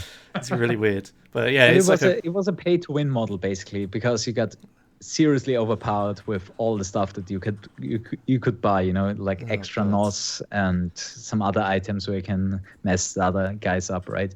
So it was straight up pay to win. If you didn't have those power-ups, you had no chance. Okay. There was no chance of winning for you. That's such a shame because that map sounds so cool. Like Most Wanted and Carbon have like really nice. You wanna know how they are connected? How? On the point where you escape, right? But the bridge jump, that is where you go to Carbon, to the next city, to Palm City. Right. That is how they connected it. That's Just like cool. they did it in the game, right? Where you jump over the bridge, and then in the next game you're in Palm City in Need for Speed Carbon. Interesting. All right. Yeah, that's one of the games I'd like to play someday. Just drive around the world and just see all the... Because they're like both really cool maps. Yeah. All right. Any last questions? I'll start a chat Q&A now. So Okay. let's get those questions in. I don't think... I want to know. What's your next racing game that you're going to speedrun? Not sure if I'm gonna speedrun it, but the next games that are coming out that I'm gonna play on stream is the Hot Wheels expansion for Forza Horizon 3. Not sure how long it will take to complete that and how interesting it might be, but you know, it is quite a bit of different, you know, what you're normally used to in Forza, right? I mean, the whole Hot Wheels setup with, like, you know, the huge orange tracks, crazy tracks that you know from Hot Wheels, in a regular world setting. That might be interesting to do. And the next thing is gonna also Dirt 4 that is coming out in June. Though that might also be a potential speedrunning game that I'm interested in. And of course, Need for Speed 2017 in, I think, October, November, whenever they will release that. It also is a possible contender for a speedrun. Yeah, just depends if it's good or really Exactly. broken, I guess. Oh, what about, didn't they release a Need for Speed game that's like the higher your frame rate, the faster you went or something? I know about Underground 2 that you need to have very certain frame rate, similar to like San Andreas, to have like the fastest start possible. So it is frame rate dependent on how much grip you will get after a wheelie, and that will influence your acceleration at the beginning. So there is something there. I was talking about a new game they released fairly Yeah, within I think 2 it was a years. fairly recent game, like in the last 5 years or so, where if you just unlocked the frame rates, not only would the physics be affected, but it would Oh, just you mean affect you're the talking about targets. Need for Speed Rivals? Yeah, Need that's for it. Speed Rivals was locked at 30 FPS, right? Mm-hmm. And there was one console command that you could set the frame rate to 60 FPS, 90, 120 FPS, whatever, and it would just multiply the game speed. They did fix that. With another command that basically, you know, increases the frame rate, but keeps the game speed at the same time. Okay. But your PC needs to hold the frame rate perfectly. For example, if you set it to 60 FPS and you drop to 30 FPS, the game will run half as Oh, fast. for God's sake. It's like- You need to perfectly match the frames per second, otherwise you will slow your game down. So that was not really the stuff to do. But yeah, in Need for Speed Rivals, with like a single console command, you could increase the game's frames per second, but it will also increase everything else. All the physics, everything will be multiplied by the frame rate. Wonderful, flipping wonderful. Okay. All right. I guess that brings the end. Unless you have any final questions, there. So No, I think we should move into chat Q&A. We've gotten, I think we have a buttload of questions here, so Yeah. I think just move on right now. All right then. Moving on to chat Q&A. So if you have a question for any three of us, mostly Kuru, hopefully, because we're here every week, go ahead and type it in chat, and we'll try and read it. Right. The first question by Dutwood is, oh, that's not a question. What about by Strax? What about Underground 2 speedrun? I am assuming he wants you to do it. Will you do Underground 2? Have you done it? I have done Underground 2, and I actually did forget about that. We were talking about difficult speedruns earlier, right? Mm-hmm. So Most Wanted is difficult because of micromanaging, all the stuff that you have to do, but Underground 2's world record is insanely optimized. The guy that holds the world record, Evil, told me he's practiced a year before that run came to be. And you need to have a manual gearbox so you can have the best amount of acceleration and everything, and just insanely amount of driving skill that he displayed during this run. And it is a really, really difficult time to beat. People try segmented runs of Underground 2 and don't get close to his RTA time. Okay, that is the amount of driving skill that guy has, right? And that is insanely hard to beat.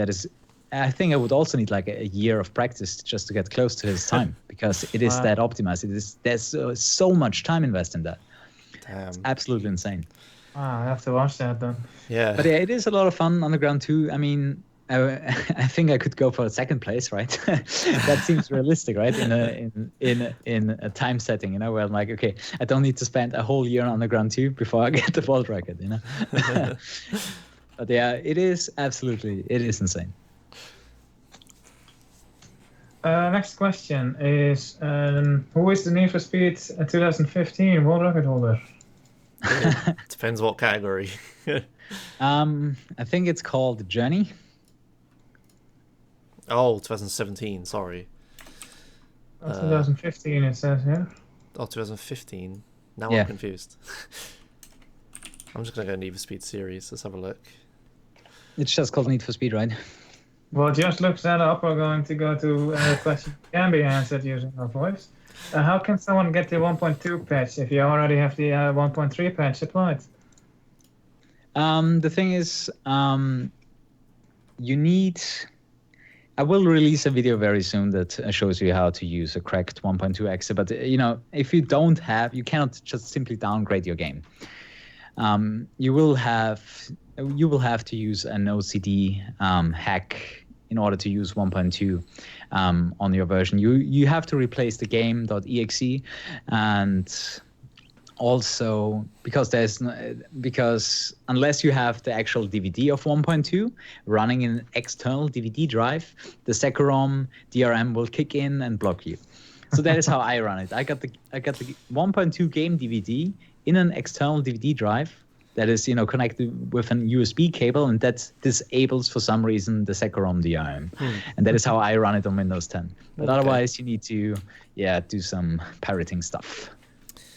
Well, don't encourage piracy, so it's good you have to actually own the game. There you go. Exactly, yeah.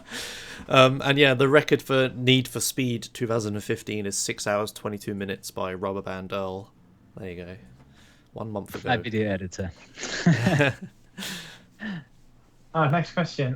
When is Need for Speed The Run Extreme mode? Oh, extreme. So the thing about Need for Speed The Run, it is very cheesy when it comes to the difficulty levels. The extreme difficulty setting, you basically need to do everything perfectly, or you get a really, really cheap death, because you get chased by mob gangsters with machine guns, and unless you do everything absolutely perfectly, you get shot to shit in like a few seconds. And it's a lot of practice, a lot of stuff, and rubber banding involved again. Just a lot of cheese. It's not really difficult, it's just cheesy all the way. It's All just artificial difficulty, you know? Yeah, that's the worst. Alright, Kuru, why do you love Need for Speed Undercover so much? That is a sarcastic question, just to point that out. So my two most hated games in the Need for Speed series is Need for Speed 2015 in place number 1 because it's just boring as hell. Physics are horrible. Story is terrible. It's just an overall bad game whatsoever. And my most hated game used to be Need for Speed Undercover because, once again, the physics are completely off. But the difference between 2015 and Undercover, the crappy physics in Undercover, at least they are fun, you know? If you use the handbrake around the corner, you will get insane acceleration afterwards. So you handbrake into a corner, and then you get insane acceleration out of the corner for some reason. And the second thing that you can do, you can use your NOS in the corner. So you accelerate even more, and you get more grip. So you use your NOS, get faster and more grip at the same time. It makes no sense whatsoever. It breaks everything that I know about racing in general, right? It makes no sense whatsoever. But even if you get used to that, the handling still doesn't feel real whatsoever. And whenever even if you're not using those glitches, right? All the other handling also just completely horrible. And the least important thing is the graphics. I mean, the graphics are absolute shit. Let's put that down. The graphics are completely horrible, but that is like the least of my concerns, right? That is like the pinnacle of bullshit that this game has to offer. It's like the last thing that completely kills it for me. But it's not important. Graphics were never important to me. It's always about the handling about from the cars. Yeah, exactly. That's basically the points that I hate about this game. Yeah. Here's a question to me. Have I ever played Need for Speed, and would I consider doing a speedrun on it? Alright, so I've played Underground, Underground 2, and Carbon as a kid. I tried playing through Underground 2 recently, again, on stream, and I absolutely hated it so much that even nostalgia couldn't make it fun for me. Underground Racing League, right? I rage quit that game so hard. I still have a video that I need to upload to YouTube where I just go like, I can't believe how boring this is.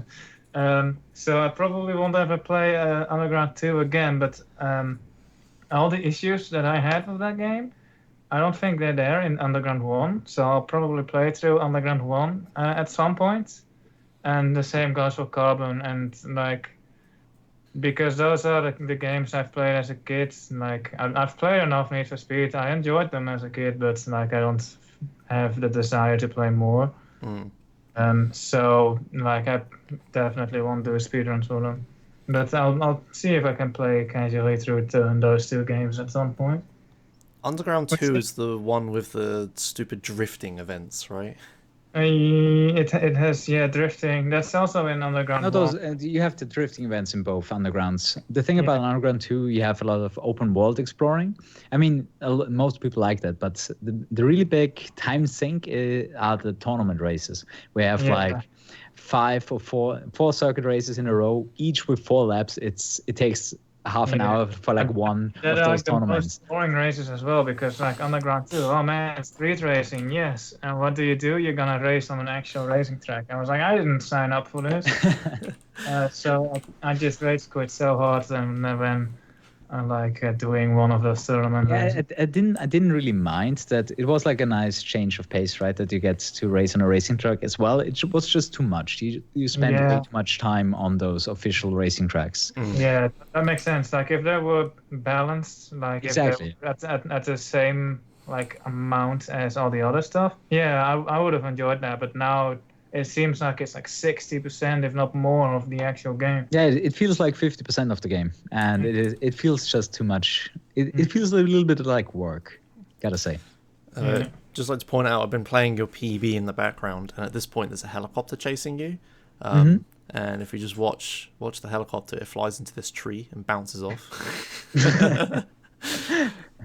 Really the helicopter has actually a hitbox, and it can also knock down the pursuit stoppers. Like the big donut that stops the cops. he can actually drive into that stuff. Oh, And right. he can also drive into like the big wheelers that are running around the world map. Oh, okay. Very recently, like 1 or 2 days ago, one of those choppers annihilated one of those one of those giant trucks, and they are immovable by your car. If I drive with my Golf into that thing, it will not move a single inch, and that helicopter just destroys it completely. Right. All right. Sorry. Get back to the question. That question leads me on to this next question. Would Josh and S like to attempt Most Wanted? Well, to me, I said like I don't have the desire to play anymore, so no. But what about you, Josh? I don't know. Maybe I've never really tried to do Need for Speed one before. I mean, I've done Blur, which is kind of a similar thing. So maybe I would like Most Wanted. Sounds really complicated though. It is. Yeah, I did play this game casually, but I don't remember much about it. Yeah, Josh went Blur. It's Blur, yeah. God. Did the 14 minutes time save come from some strats you talked about, or just gold run optimization? It was a little bit of everything, because I was failing this run for like a week straight. So everything was super optimized up until the point where it didn't fuck up. Right. So it was a little bit of a gold run. I think I have like 5 minutes of time loss in there where I'm like, okay, that could have gone better. Could have gone better. But, it's like a little bit of, I think in one split I have a straight up 2 minute loss because of a reset on one event. I think it's somewhere during Webster, maybe during Ronnie. I'm not sure anymore. But there was a straight up 2 minute loss. So you could deduct at least those 2 minutes, but everything else is just a little bit more optimization where it's like, 10 seconds there, 20 seconds there. But I don't see this easily go under 3 hours and 50 minutes, and that is what I would consider God run, like 3 hours and 50 minutes. Okay. Like another 5 minutes of my time, but then nearly everything has to go right. Here's a question: is there any info on Need for Speed 2017? Nope. the next wave of information we'll get at the next EA event, whenever that is, I think in June or something. And when they have their press conference, they will show off the game. At least that is what they told us. And I really hope I cannot judge the game by its cover. Oh, there it is. Wow, that's amazing. That is where we annihilated that truck last time. Wow. That was so insane, because I've seen that exactly once in a very cheap video where the chopper destroyed. Take a look at this again. Chat, take a look at this. Yeah, sorry, someone linked it in chat, so I played it. But it comes right here. So there's a helicopter in front of you, and it's like... He's trying to get to me, and what is in between? The truck. Amazing. And that thing is immovable. If you crash into that thing with your car, you will instantly stop. And that thing will not move an inch. Amazing. So right. Where was I? Need for Speed 2017, right? Mm-hmm. So yeah, I really hope I cannot judge the book by its cover, because 2 years ago, when I saw the trailer of Need for Speed 2015, I was like, this looks like, although it is a developer playing right now, he cannot control the car for his life. He tried to control the car, but he was crashing all over the place. And I was like, okay, it seems like the physics are completely broken. And then I got to play the game myself, and I was right. The physics were completely broken and made no sense whatsoever. And even you can tweak your car between extra handling and extra drifting, and nothing helped. You could slide everything to the left, to the right. The handling was still broken. And I saw that in the trailer, because I saw that guy was trying to drive around properly. He couldn't. And that is what they showed off in the video. Right. I just really hope they did a better job this time. Yeah. All right, we got a few more questions. I think we got a bunch more. All right. People want you to tell us about your 120 frames per second experiences in Need for Speed The Run. Okay. A lot of Need for Speeds, they are all frame rate dependent. So, Josh, if you open my YouTube channel, there is like a funny Lucky Moments episode of Need for Speed The Run. Okay. If you can find it, I'll link it to you. Just tell me. Yeah, that's right. But basically, if you turn on VSync, the game runs at 30 FPS, not 60, on 30 FPS if you turn on the VSync. If you turn the VSync off, the frame rate is completely unlocked and goes up to 144 Hertz. And let's show a few things here. So first of all, the game crash into the cop, cutscene triggers, game crashes. Great.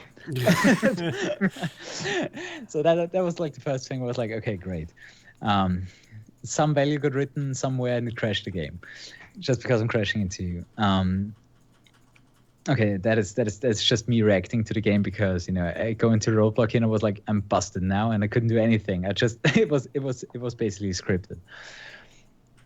But yeah, the physics in this game, the handling itself is good, but the crashing itself looks very boring. It reminds me of like Need for Speed 2012, and later on we're gonna see the physics in this game. So the more frames per second you have, the more particle effects you have, and the direction of the particle effect changes.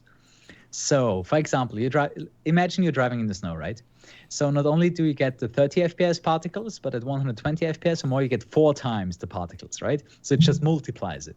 So you have multiple amounts of snow effects. So you can tell it a little bit right now that there's a lot going on, but it's gonna increase quite a bit in just a second here.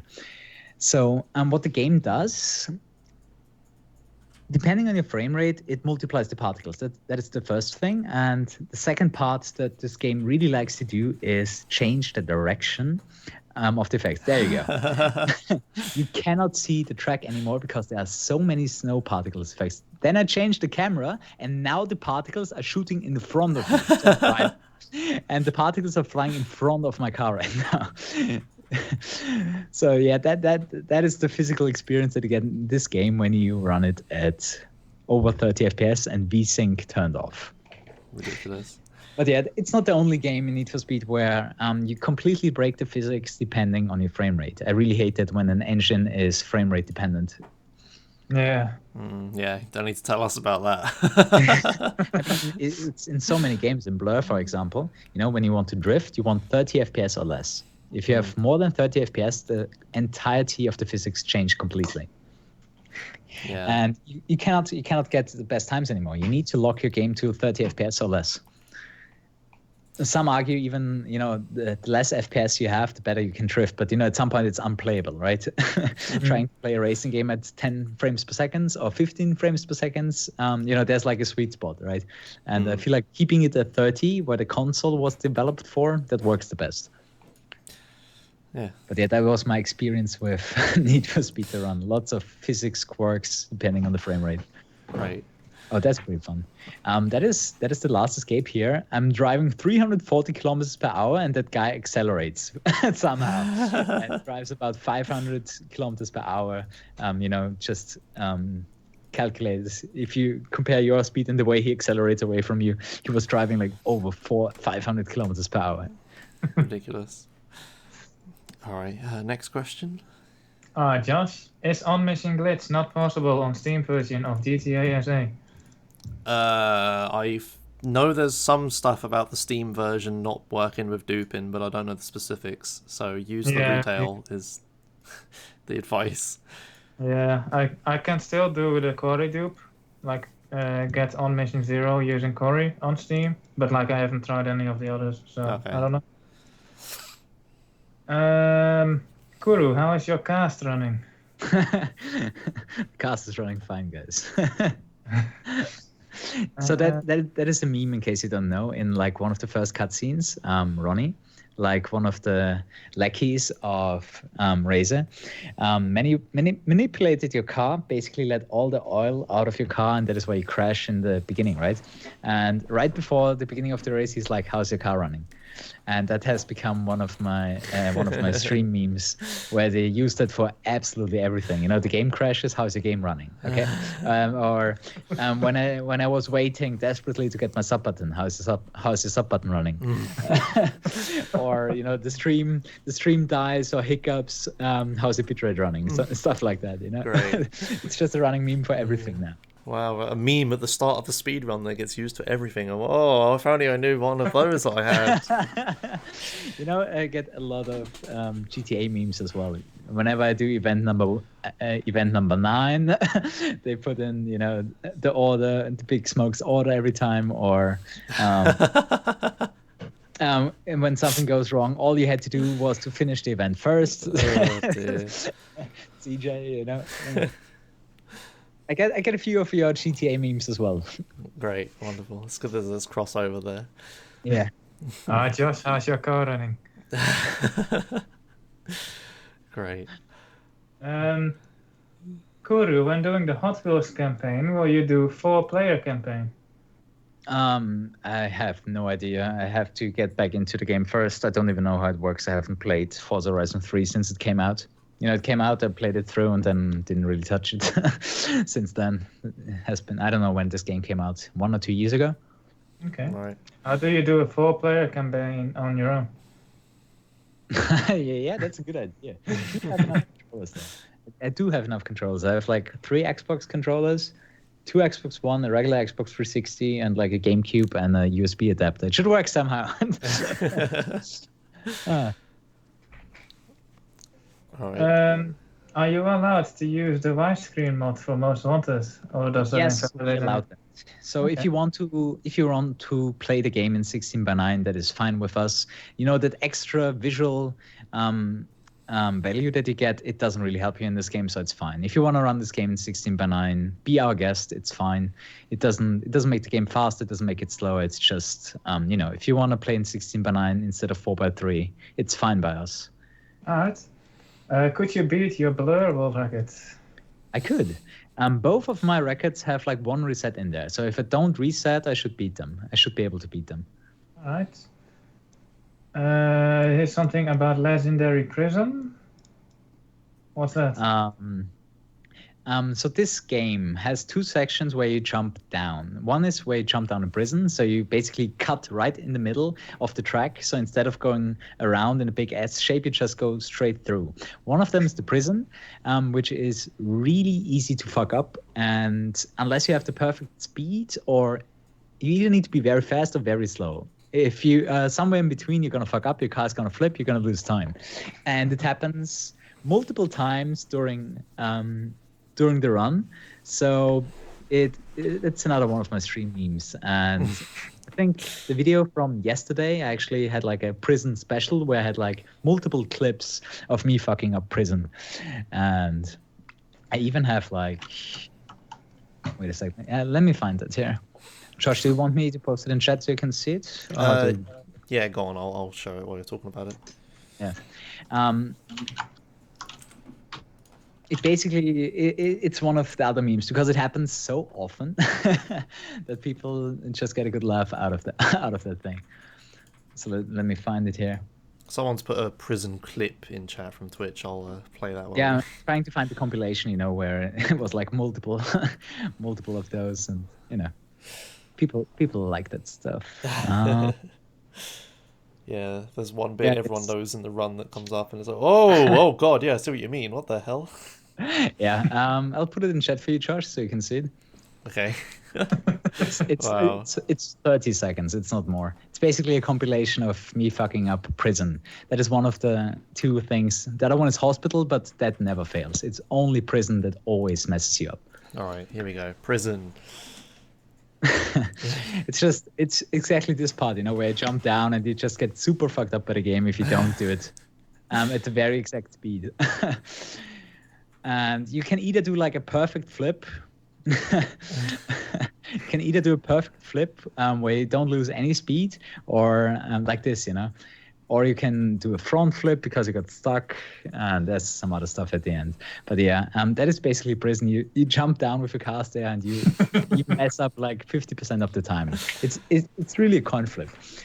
if you want to go fast, you gotta go really fast. And even if you go really fast, you can mess it up. And if you go slow, well, you go slow, but it's more safe, right? But it is more fun to do it fast, you know, especially when you're still training for a world record, right?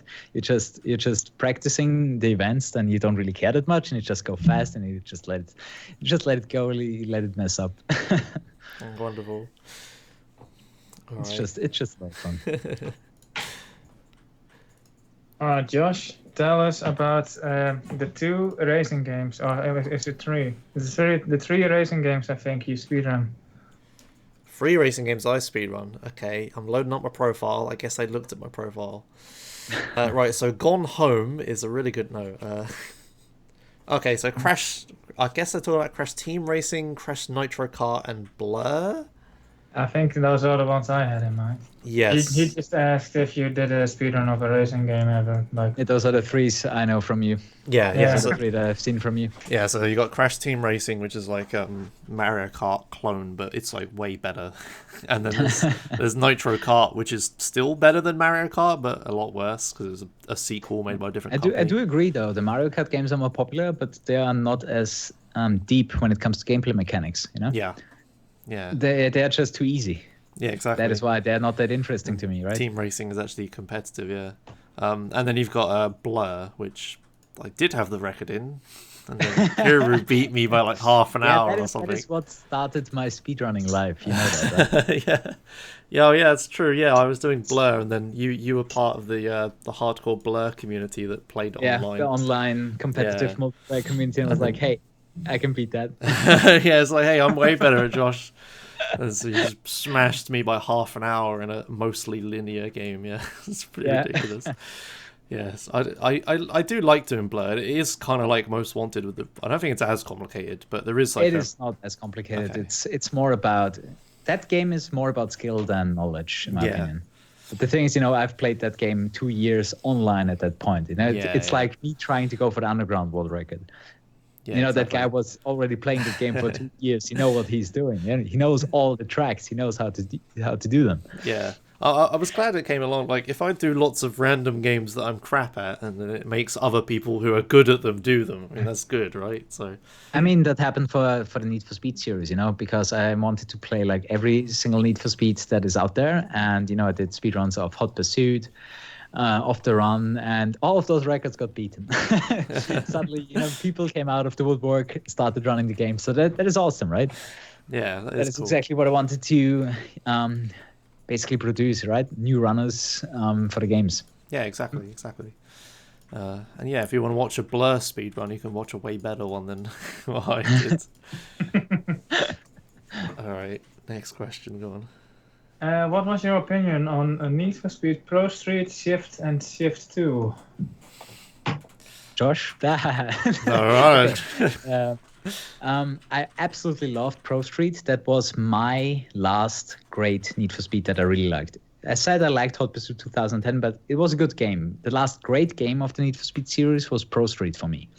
And because it had like the realistic driving that you are used to from Gran Turismo, but it also had that story aspect that you got from Most Wanted, you know? You got that Rio guy and the other kings of that territory, like drifting, speed challenge, stuff like that. You know, you had that story element in there, so you had that progression, the feeling of progression. That is why I loved Pro Street. And then Shift and Shift 2 came out, and not only did both of those games feel rushed, they felt like very, very cheap copies of Gran Turismo and Forza. So that is basically, yes, you can play them, but it's better if you play the other two games, you know? When like, okay, they tried to make like a Gran Turismo-like game, a Forza-like game, but they simply did not succeed. And that is, why I didn't like them whatsoever. Actually, even worse, I forgot about them. The thing about some of the Need for Speed that I don't like, at least I remember them, right? I remember them for being bad. The thing about Shift and Shift 2, I don't remember those games at all. I completely blacked them out. And they had left no impression whatsoever other than not as good as the other game, you know?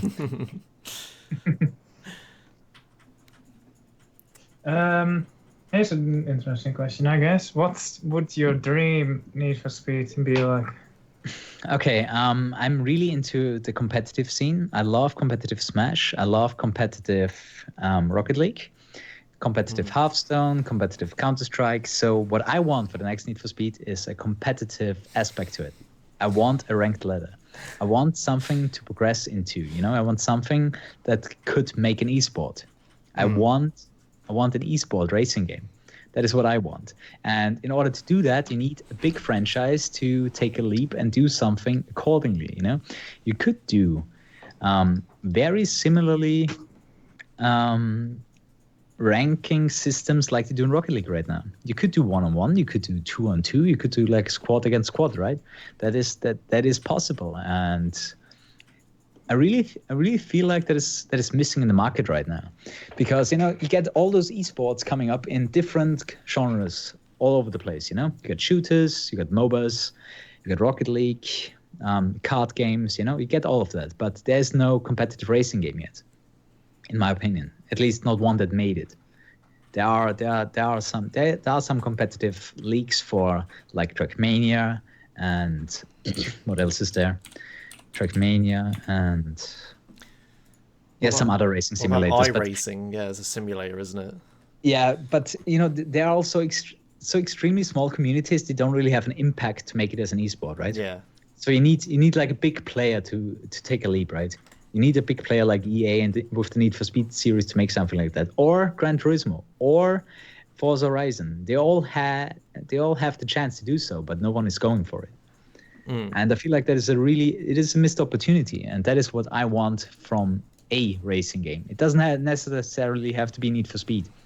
It can be any racing game, but I would love to have one take like a competitive step into the right direction and take that leap.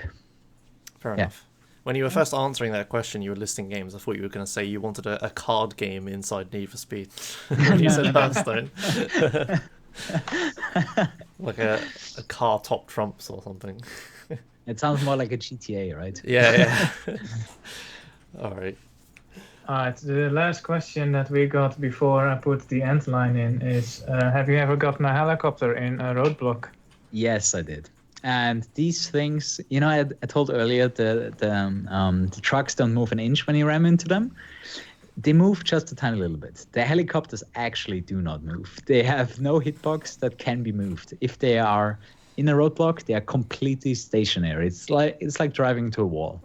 So yeah, I got that, and I crashed into that, and I couldn't move it. Great.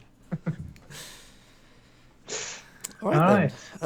Yes, that's the end of. I think we got a couple more questions, but I'm going to have to cut a line here. So it could go forever otherwise. Yeah. Tune in next week, but for more questions, but not for Kuru, unfortunately. Yeah. I guess that leads us on to the end, so we can plug things. So if you like Kuru but not us, you can go to KuruHS on Twitch. What's your YouTube? Are you the same, Kuru? It is with a C because it's a brand name. The original account has a strange name, so you need to put a /C/KuruHS. Oh, okay, I see. /C/KuruHS. Okay, there you go. So Got yeah, it? go, and then there's the YouTube. Nice, good teamwork. There you go. So yeah, go there if you like racing game speedruns and Need for Speed, I guess, and stuff. And then otherwise, if you do like this podcast, then we upload all of our videos, hopefully today, but sometimes tomorrow, because I fall asleep afterwards sometimes. We posted all to our YouTube channel, which is just youtube.com/realtimechat. Yeah, there you go. Posted in chat. Oh, yeah, we have the proper link. Yeah, we got a proper link. So you can go and watch all of our VODs from previous episodes. And we also have subscribed. There you go. And we also have a Discord channel. So if there's anything you want to talk to us about, like any research for the week or anything, you can let us know in there. We do get some things from there, like Onin told us about the Chinese marathon and stuff like that. So go in there, join that, and let us know. And also, you can use our world record submission form. So if anything happens next week, you can use that to let us know about it, so we can talk about it in the next episode. And please tell us about it, so we know what we're talking about. And yeah, next step, plug us. Sorry, I already plug Kuru. S, what are you doing next week? I found out that it's a national holiday on Friday, which Okay. means speedruns. Oh, San Andreas 100%, and if that dies, I'll do more of the practice for the other GTAs. okay. Do I have any other plans? Probably the same thing on Saturday because that's a Saturday. As for no, I don't have any other plans. How about you? I'm busy doing a Let's Play series on YouTube of all things. I'm 100%, going. right? Yeah, true, 100% plus. So I'm going on a mini holiday this weekend. I'm going to watch some racing, actually, funnily enough. Crap, I can't remember what it is I'm watching. It's like a Christmas. I got a Christmas present for Christmas, obviously. Then I was going to watch some racing with my granddad. Oh man, Yeah, for like the weekend, we're going camping and stuff. Because my Nice. parents knew I liked Formula One, so like, oh, Josh likes racing, let's take him there. So I don't know what it is. It's the British Touring Car Championship, I think. Actually, now I'm remembering, up near. Oh crap! I don't know where I'm going. My granddad's taken me somewhere. We're going camping for a weekend, so this weekend I won't be here, which might interrupt. I don't normally stream on the weekend anyway, but it might interrupt some stuff. Otherwise, I'm just doing Gaytoni 100%. I just want to finish a run and put it on YouTube. But yeah, that's it. What are you actually doing next week, Kuro? We didn't actually ask. Next week, I don't plan that far ahead. Okay, fair enough. do you have like a streaming schedule or stuff like that? Right now I stream every day but Monday. I'm starting at 15 o'clock Central European Standard Time. And yeah, that goes on for 6 to 8 hours depending on the day. And yeah, Monday is my day off right now for, safety reasons. Just in case I might need a day off, I have one. Yeah, that makes sense. Sometimes, you might work too much and then you get sick all of a sudden because, your body recognizes you work too much. So I think that one day off is a good idea. Yeah, definitely. All right, then. And then we need to find a raid target and get a raid message. So if all three of us look for a raid target and we can pick someone suitable. How's the car running? Oh yeah, how's the car running is the message. Perfect. Okay. Alright. I think I have a raid target. I'll post it in Discord and you guys tell me if it's a good raid target. Oh, okay. Yes, that makes perfect sense. Yeah, okay. That's a good one. We were talking about that earlier. Yeah, okay. Yeah, we'll probably do that unless you find someone better, Kuru. Let's see. All right. If there's like some Need for Speed runner with 5 viewers, then I think raiding them makes more sense. That's what I'm looking for right now. Yeah, okay. And while we're doing that, what's next week? So we always have this question. We always never know. So last week we were actually recommended to talk about Need for Speed, Kuru, which is the reason I actually contacted you. Yeah, I don't remember who said, but it was Need for Speed. Someone suggested. So if you have any suggestions of who we should have on the podcast to talk about their speedrunning, obviously something completely different to Need for Speed, could be a NES game, could be shooty game, I don't know. Let us know who you recommend, and we'll try to get them on, either next week or any other time, because there's a whole wide spectrum of people that we don't know very well, so we need people to tell us about them. Yeah, sadly, no one's running right now. Okay, I guess this is a fine raid target then. All right. So, is there the last thing we ask every week is the guest how they normally end their stream? If you have like a little ritual. Yeah. And before that, so my ending ritual for the stream normally is like a round of Quiplash. Okay. Right. You know that game? Yeah, I don't think we can play Quiplash though.